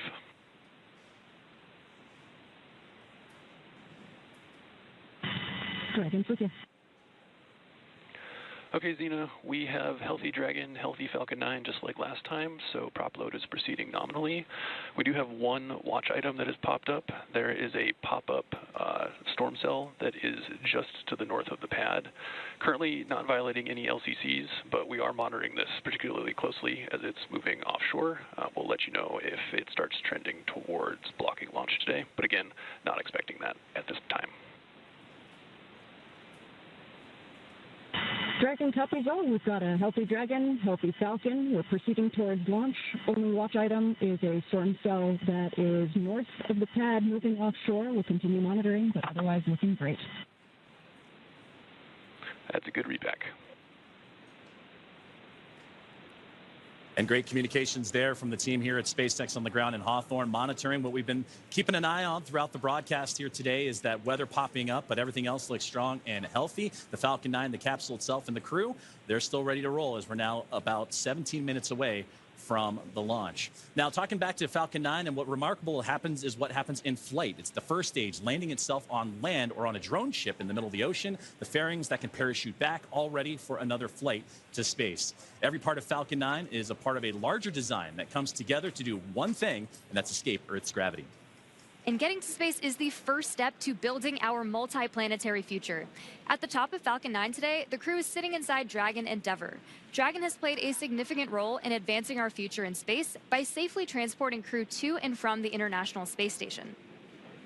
There are currently 5 Dragon spacecraft supporting human spaceflight missions: Endeavour, Resilience, Endurance, Freedom, and our 5th and final Dragon, Grace, which just launched the Axiom 4 mission last month. Designed with safety as the highest priority, Dragon is capable of carrying up to 7 passengers to and from Earth orbit. The Dragon spacecraft has Stage 2 LOX load has started. 16 Draco thrusters, as you heard that great call out there, as the fueling continuing to make its way into the rocket. And those 16 Draco thrusters can be used in space to help navigate the spacecraft to its destination, each providing 90 pounds of force. Now, that doesn't include the 8 Super Draco thrusters used for an abort, which are no longer active once the crew is in orbit. To date, Dragon has been to orbit 53 times, including 48 trips to the International Space Station and 18 human spaceflight missions. And as we mentioned earlier, today's Dragon, Endeavour, has been pretty busy, having also flown NASA's Crew-2 mission, Axiom 1, and NASA's Crew-6 and Crew-8 missions. Overall, for the Dragon fleet, this will be Dragon's 49th visit to the space station and its 19th human spaceflight mission overall, and the 5th Dragon flight this year. Dragon is the first private spacecraft to take humans to the orbiting lab, having flown 300,000 pounds of cargo and more than 1,000 experiments to space, as well as 70 crew members representing 20 countries. Our versatile Dragon spacecraft can autonomously dock with the International Space Station when outfitted with a docking adapter, which is just how it's configured for today's flight. And when it's not going to the space station and it's in free flyer mode, the docking adapter can be swapped out for a cupola, as it was back during the Inspiration 4 mission. Another option we have is the Skywalker hardware, which supports extravehicular activities or spacewalks as we did during the Polaris Dawn mission. And amazingly, there has been a Dragon in space for 1,358 consecutive days since Crew 3. Now, with T-0 coming up in about 14 minutes or so, our teams are continuing to do a series of system checks to ensure Dragon and the Falcon 9 are ready, with fueling continuing to get underway. And again, we're monitoring that weather that the teams here at SpaceX are keeping an eye on and have been relaying up to the crew. So let's check in with Ronnie with the latest. Thanks, Joseph. So as you've heard, we are still on track for an on-time launch today, and we're monitoring lots of different factors as we get closer to liftoff.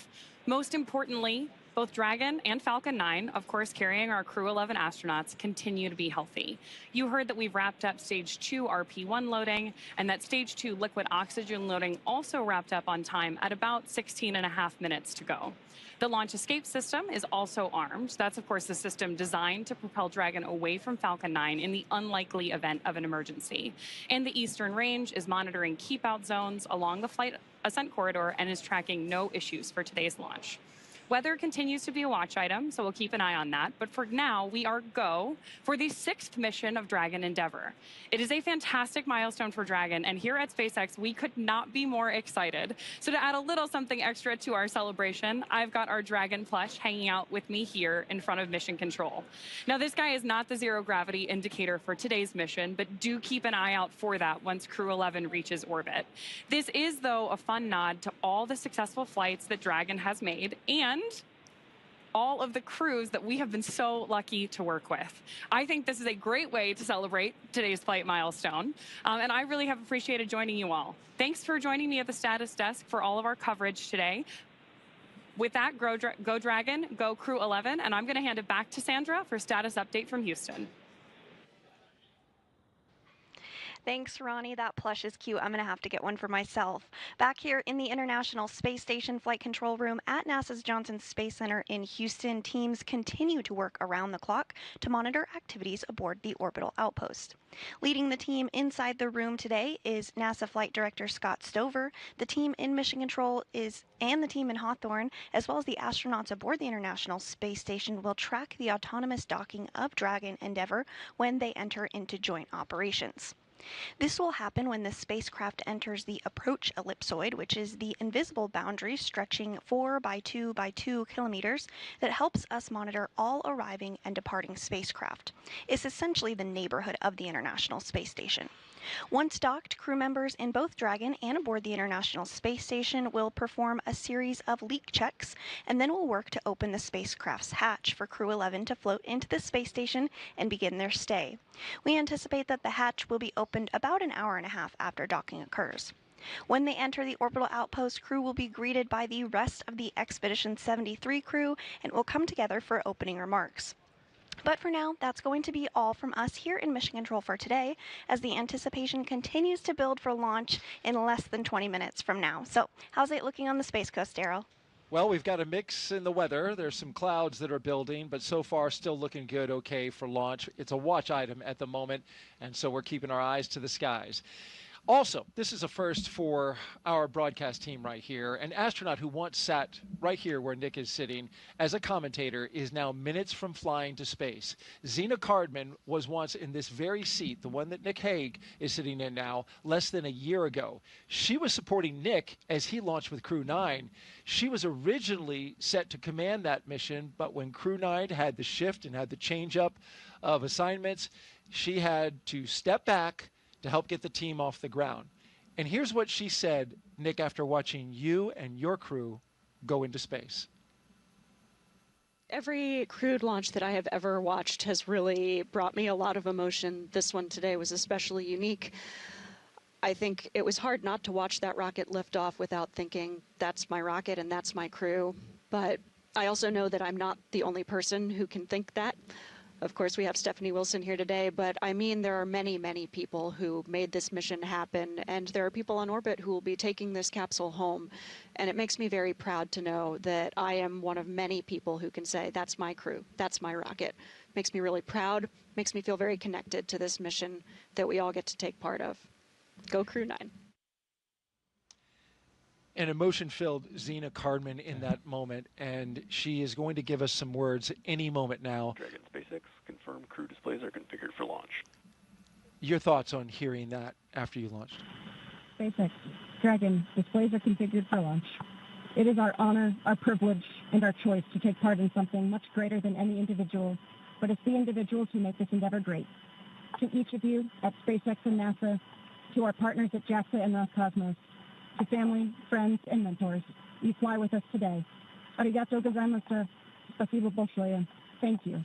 With gratitude and focus, Crew-11 is ready.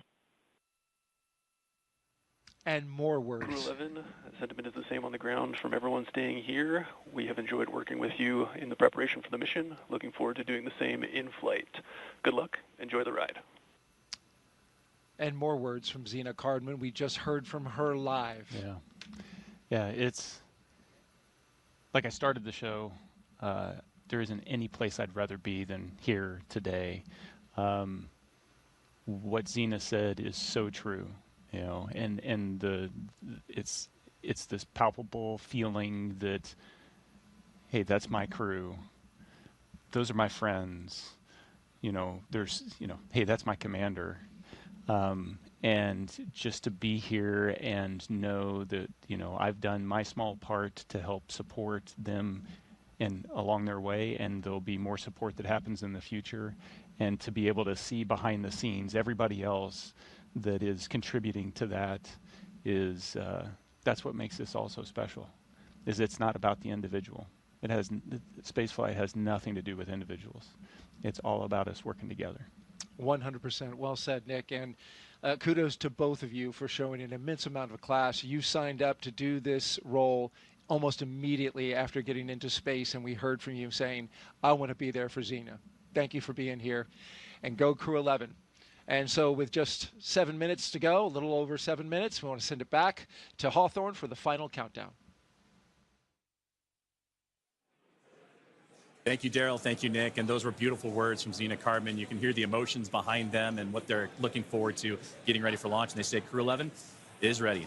As you mentioned, about 7 minutes and change to go until we have liftoff, and we're still awaiting the final propellant loading to complete, and then we'll get into engine chill, and more milestones will be along the way. It's going to be about a 9-minute ride to orbit, and then Dragon in the second stage will continue to coast for a few minutes after that once the first stage and second stage have performed.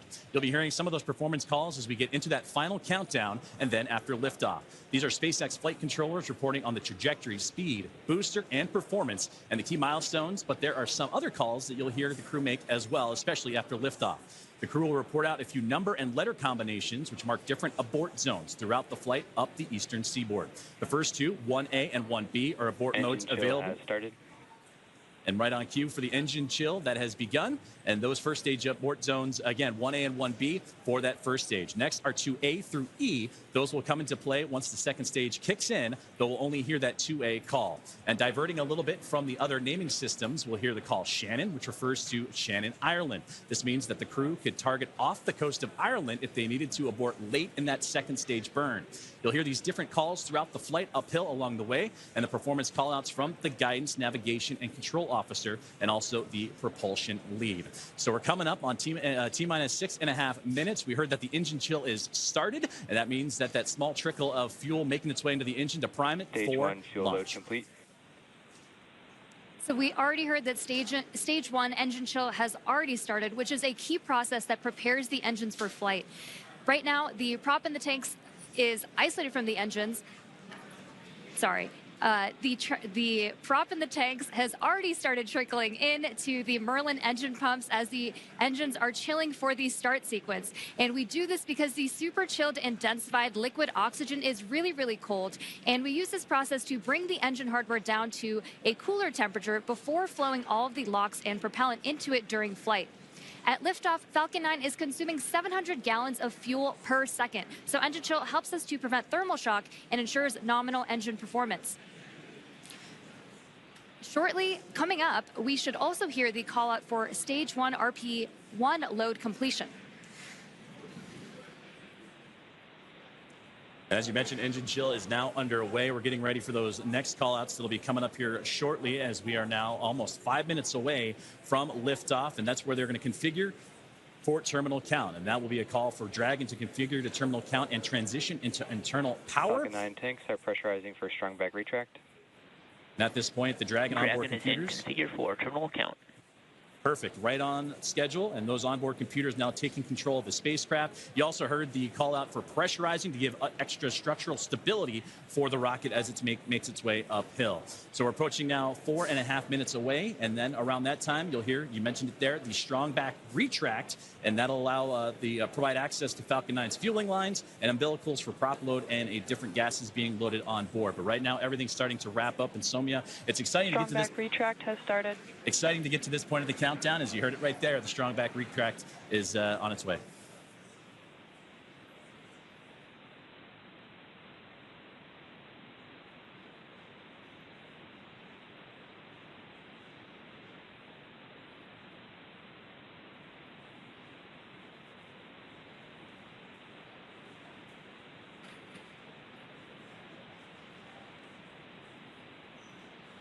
So we have a great view on our screen of the clamp arms opening up just around stage 2 under Dragon in preparation for strong back retract.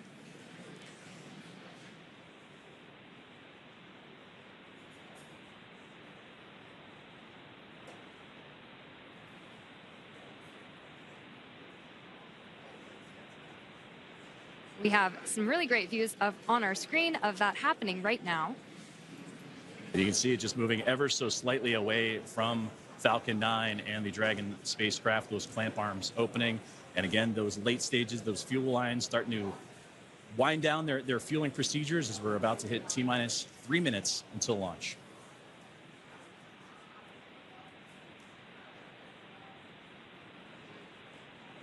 Second stage loading will wrap up shortly after the first, and you've probably noticed those white clouds venting from around the rocket. That isn't smoke. Stage 1 LOX load complete. That's condensation, as stage 1 liquid oxygen loading has been completed. As liquid oxygen warms slightly inside the tanks, some of it boils off, and that gas is vented to manage pressure.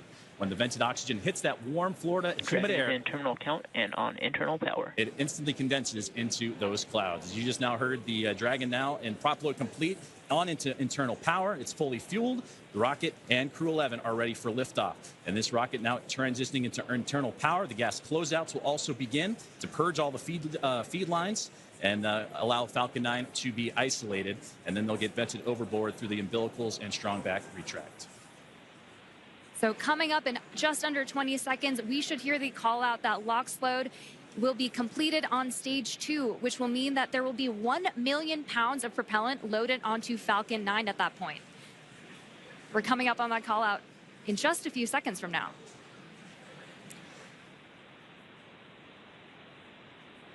Stage 2 LOX load complete. Now that that's complete, we will vent down the TE, which will produce a white cloud off the side of the rocket, which is totally normal and expected. Dragon is in auto idle. Auto idle puts that rocket in a state the flight computers understand before it takes over. And that's making sure the transition to the final countdown is smooth and all the flight computers on board are in sync with each other and configured for launch. We're now 90 seconds away from Ground launch. gas closeouts have started. Expect loud venting. And there's the gas closeout that Somya was just talking about. And now inside 80 seconds from the launch of NASA SpaceX's Crew-11.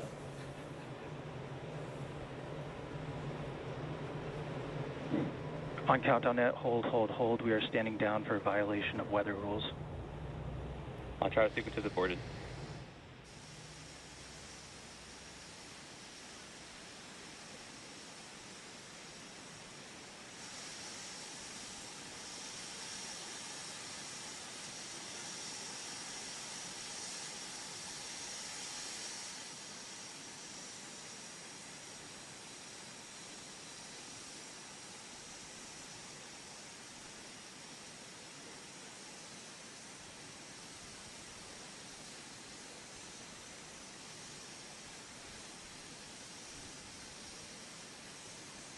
So as you've heard over the nets, that we did just have a hold called at the T-minus 1 minute mark.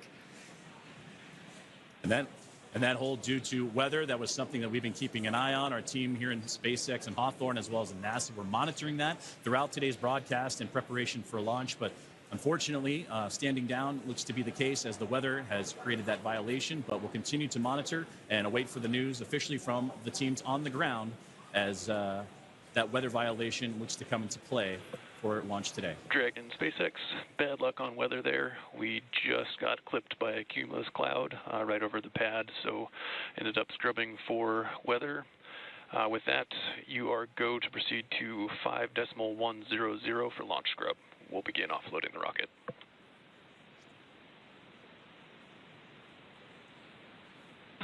Dragon copies all 5.100. Too bad, but we'll be ready next time.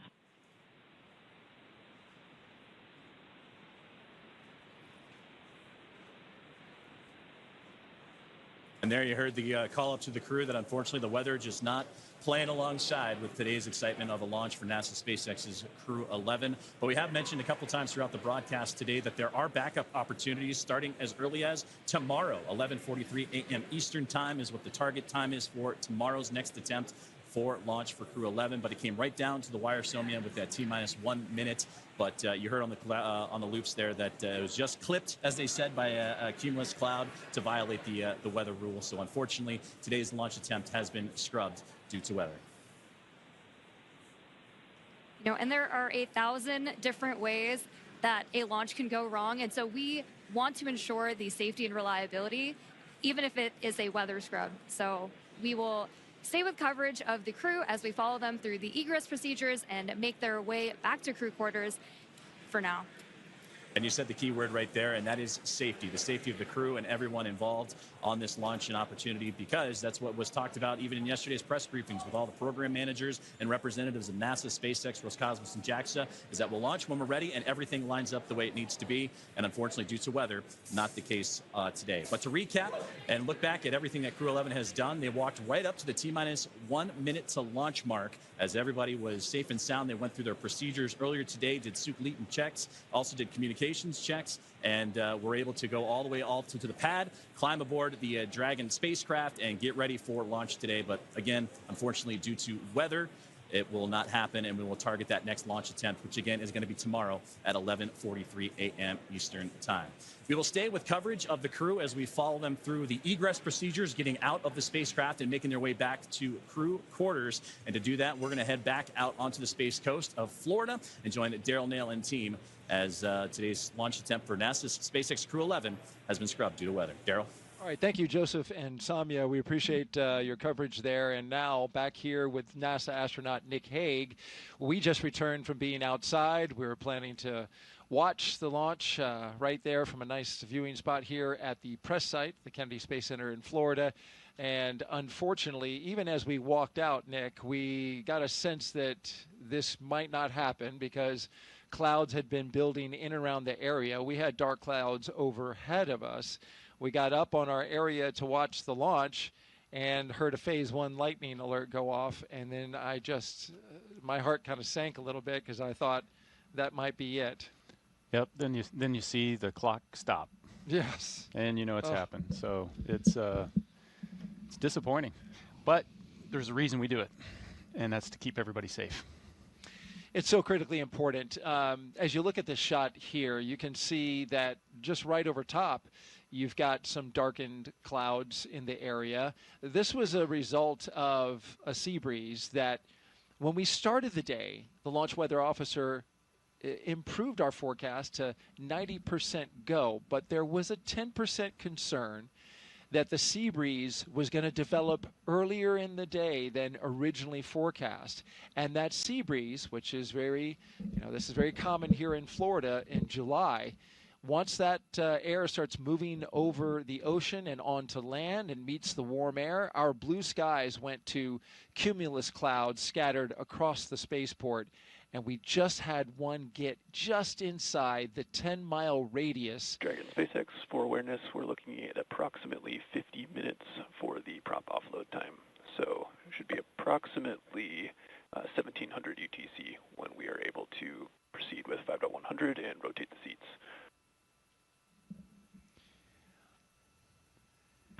Dragon copies. We're looking at about 50 minutes for prop offload. So 1700 ETC for the rest of 5.100 and seat rotation. Good readback. And so what does that, real quick, what does that mean, Nick? They are going to rotate the seats? Yeah, so it's important to know that right now you're looking at a fully fueled rocket with an armed launch escape system.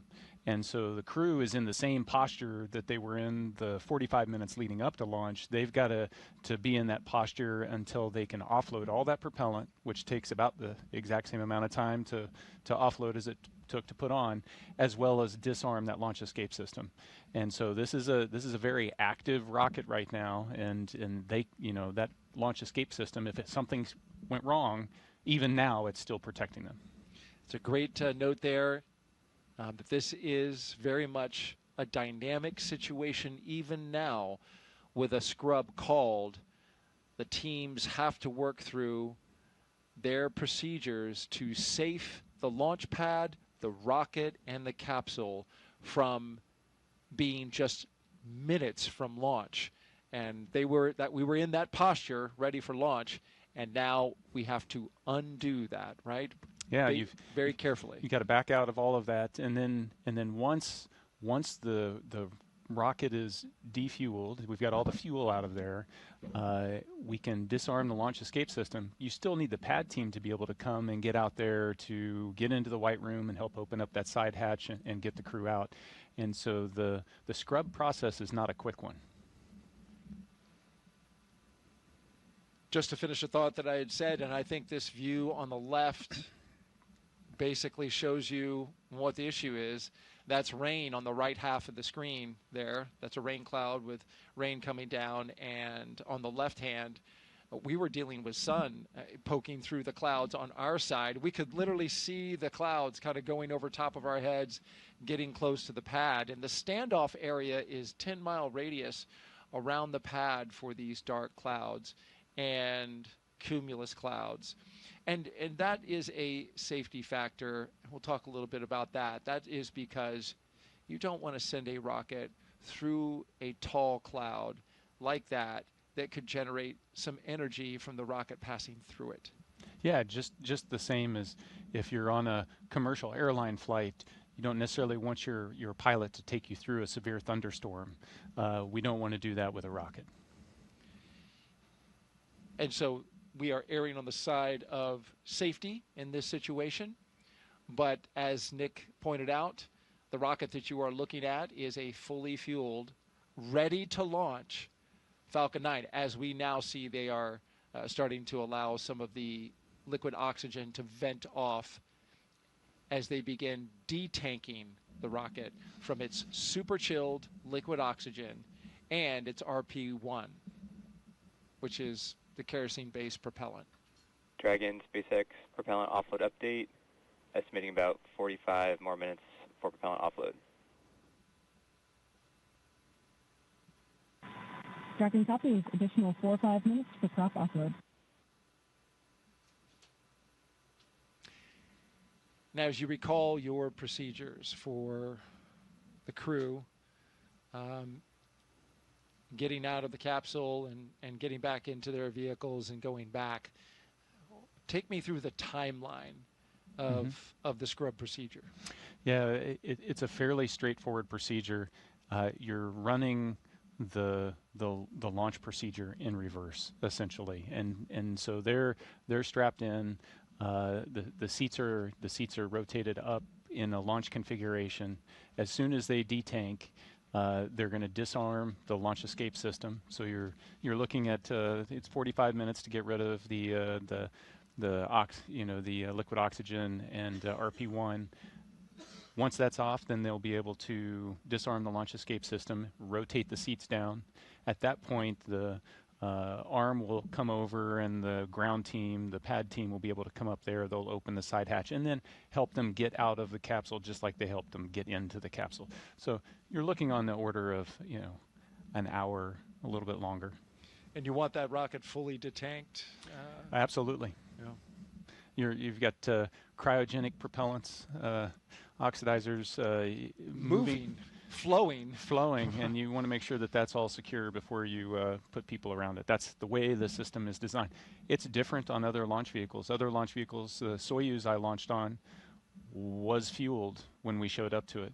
But while you're moving the fuel on and off, you minimize the number of people that are around. That's exactly right. And the SLS rocket is similar in that it gets fully fueled and tanked, and then they bring the astronauts on board. SpaceX does it so they can do that tanking as the very last part of the mission timeline. And this also allows for a quick tanking, relatively speaking, for a rocket. And then allows you to detank it. But they're using super densified liquid oxygen as well. So you mentioned it. High energy systems are engaged here, and so we are now unwinding that as we proceed through the scrub procedure. If you're just joining us, we scrubbed this launch at T-minus 1 minute and 7 seconds until liftoff. We had a healthy rocket, a healthy spacecraft, we had a clear range, and we just had weather in the area, a cumulus cloud that just clipped the radius nearby within the launch area, the 10-mile radius. It got into that standoff area, and that is what caused the scrub for the day, because that is a safety measure to keep the crew that you see on the right side of your screen safe from any potential hazards that could develop as a result of the weather. And this view gives you a clear look at exactly where the clouds ended up now just about 10 minutes after when we were supposed to lift off, right over top of us. They were certainly in the area. We heard the lightning warning go off, and so we knew when we were standing out there watching this launch that that was a bad sign. But it's interesting. I've seen it go both ways, right? Where we get a launch forecast that is 85% no-go, but you find a hole in the clouds that's just 10 miles in radius, and it's all around the launch pad, and you can launch. This is the opposite of that. We had 90% go with only a 10% chance, but this is Florida in July. These things can pop up literally just from, you know, the daily sea breeze collision that we have over land. Yeah, weather is dynamic, and we throw a lot of technology at it, we throw a lot of science at it, and it still baffles us sometimes.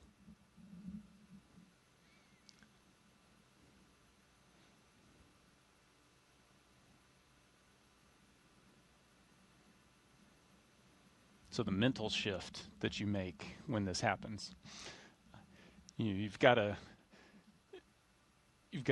attempt to not make the mental shift immediately, because it is it is a live launch escape system that you're in, but inevitably there's okay, so once we get out of here, what's the next step? When is our next opportunity going to be? They've already been looking at weather predictions for days out, so they understand what the impacts to the phasing and the mission profile might be, the potential for bad weather in the upcoming days, and so they're already starting to think about, okay, so what's the next opportunity, and then having to get into the psyche of, okay, let's do this again, and it is to the T, to the minute, do it again.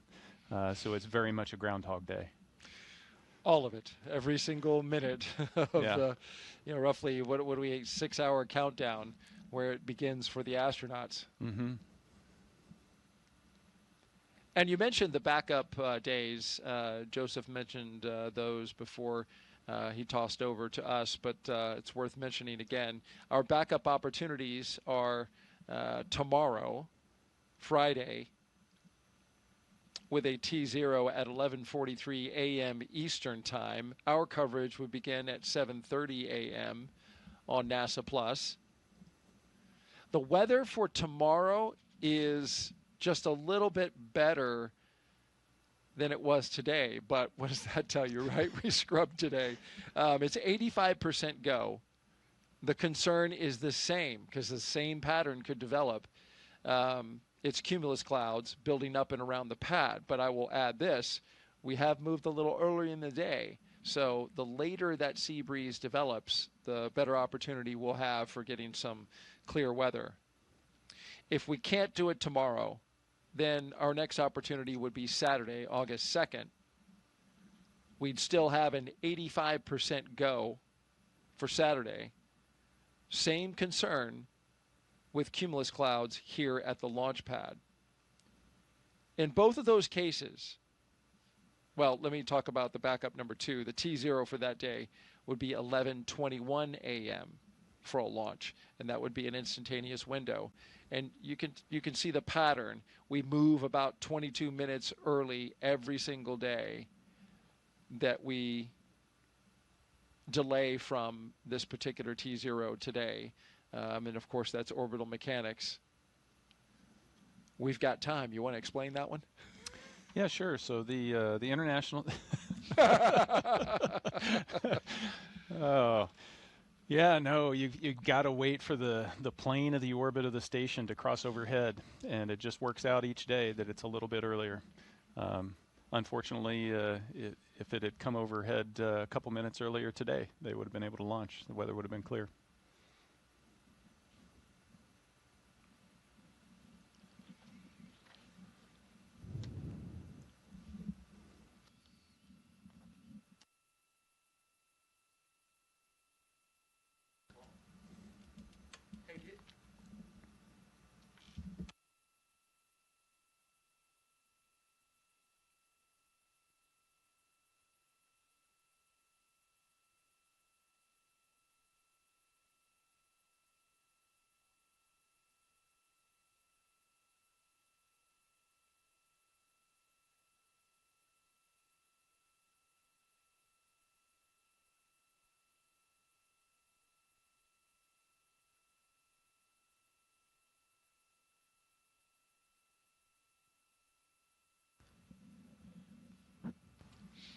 I just mentioned the backup opportunities.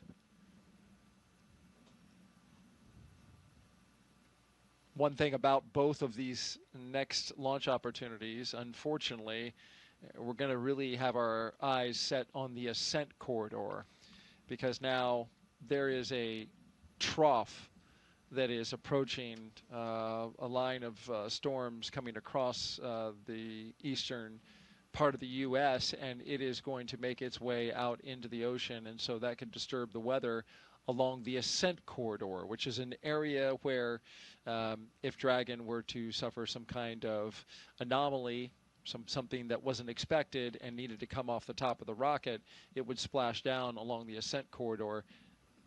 There's concern about the sea states, right? How much it's sloshing around is going to be out there in the ocean. You need good conditions, a baseline of conditions, in order to pull astronauts out of a floating capsule with a helicopter and a boat. Yeah, it just shows the complexity, the scale of the problem that you're dealing with. It's not a forecast at a particular point, you know, on the surface of the Earth, you know, at the launch pad. It's, if you imagine this 3D trajectory of the rocket's path going up to orbit, you've got to clear all of that for weather, but not just clouds and rain and severe thunderstorms, but like wind shear and drastic changes in the wind direction can create problems for the rocket.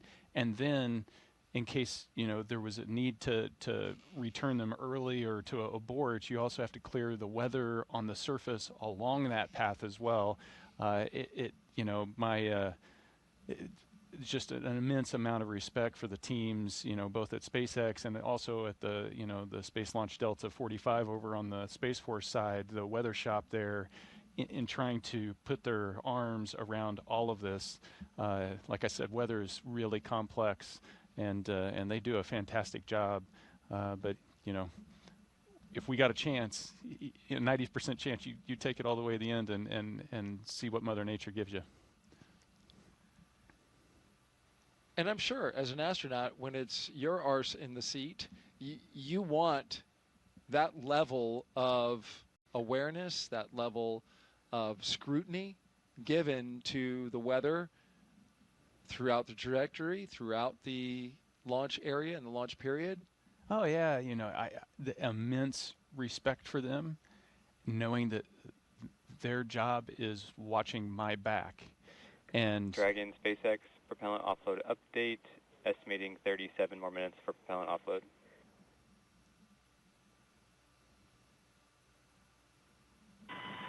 Dragon copy.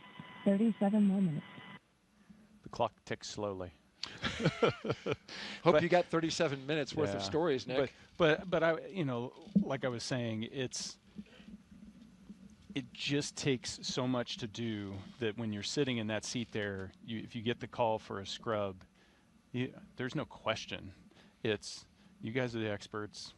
This is the safest thing for us to do right now, and you're all in. You're not second guessing. But you also have that moment, and like when we were standing out there, you're like, oh. There's the disappointment. There's the knowing you're going to have to go through this all again. The disappointment not just for the crews, but the team that's in quarantine with the crew.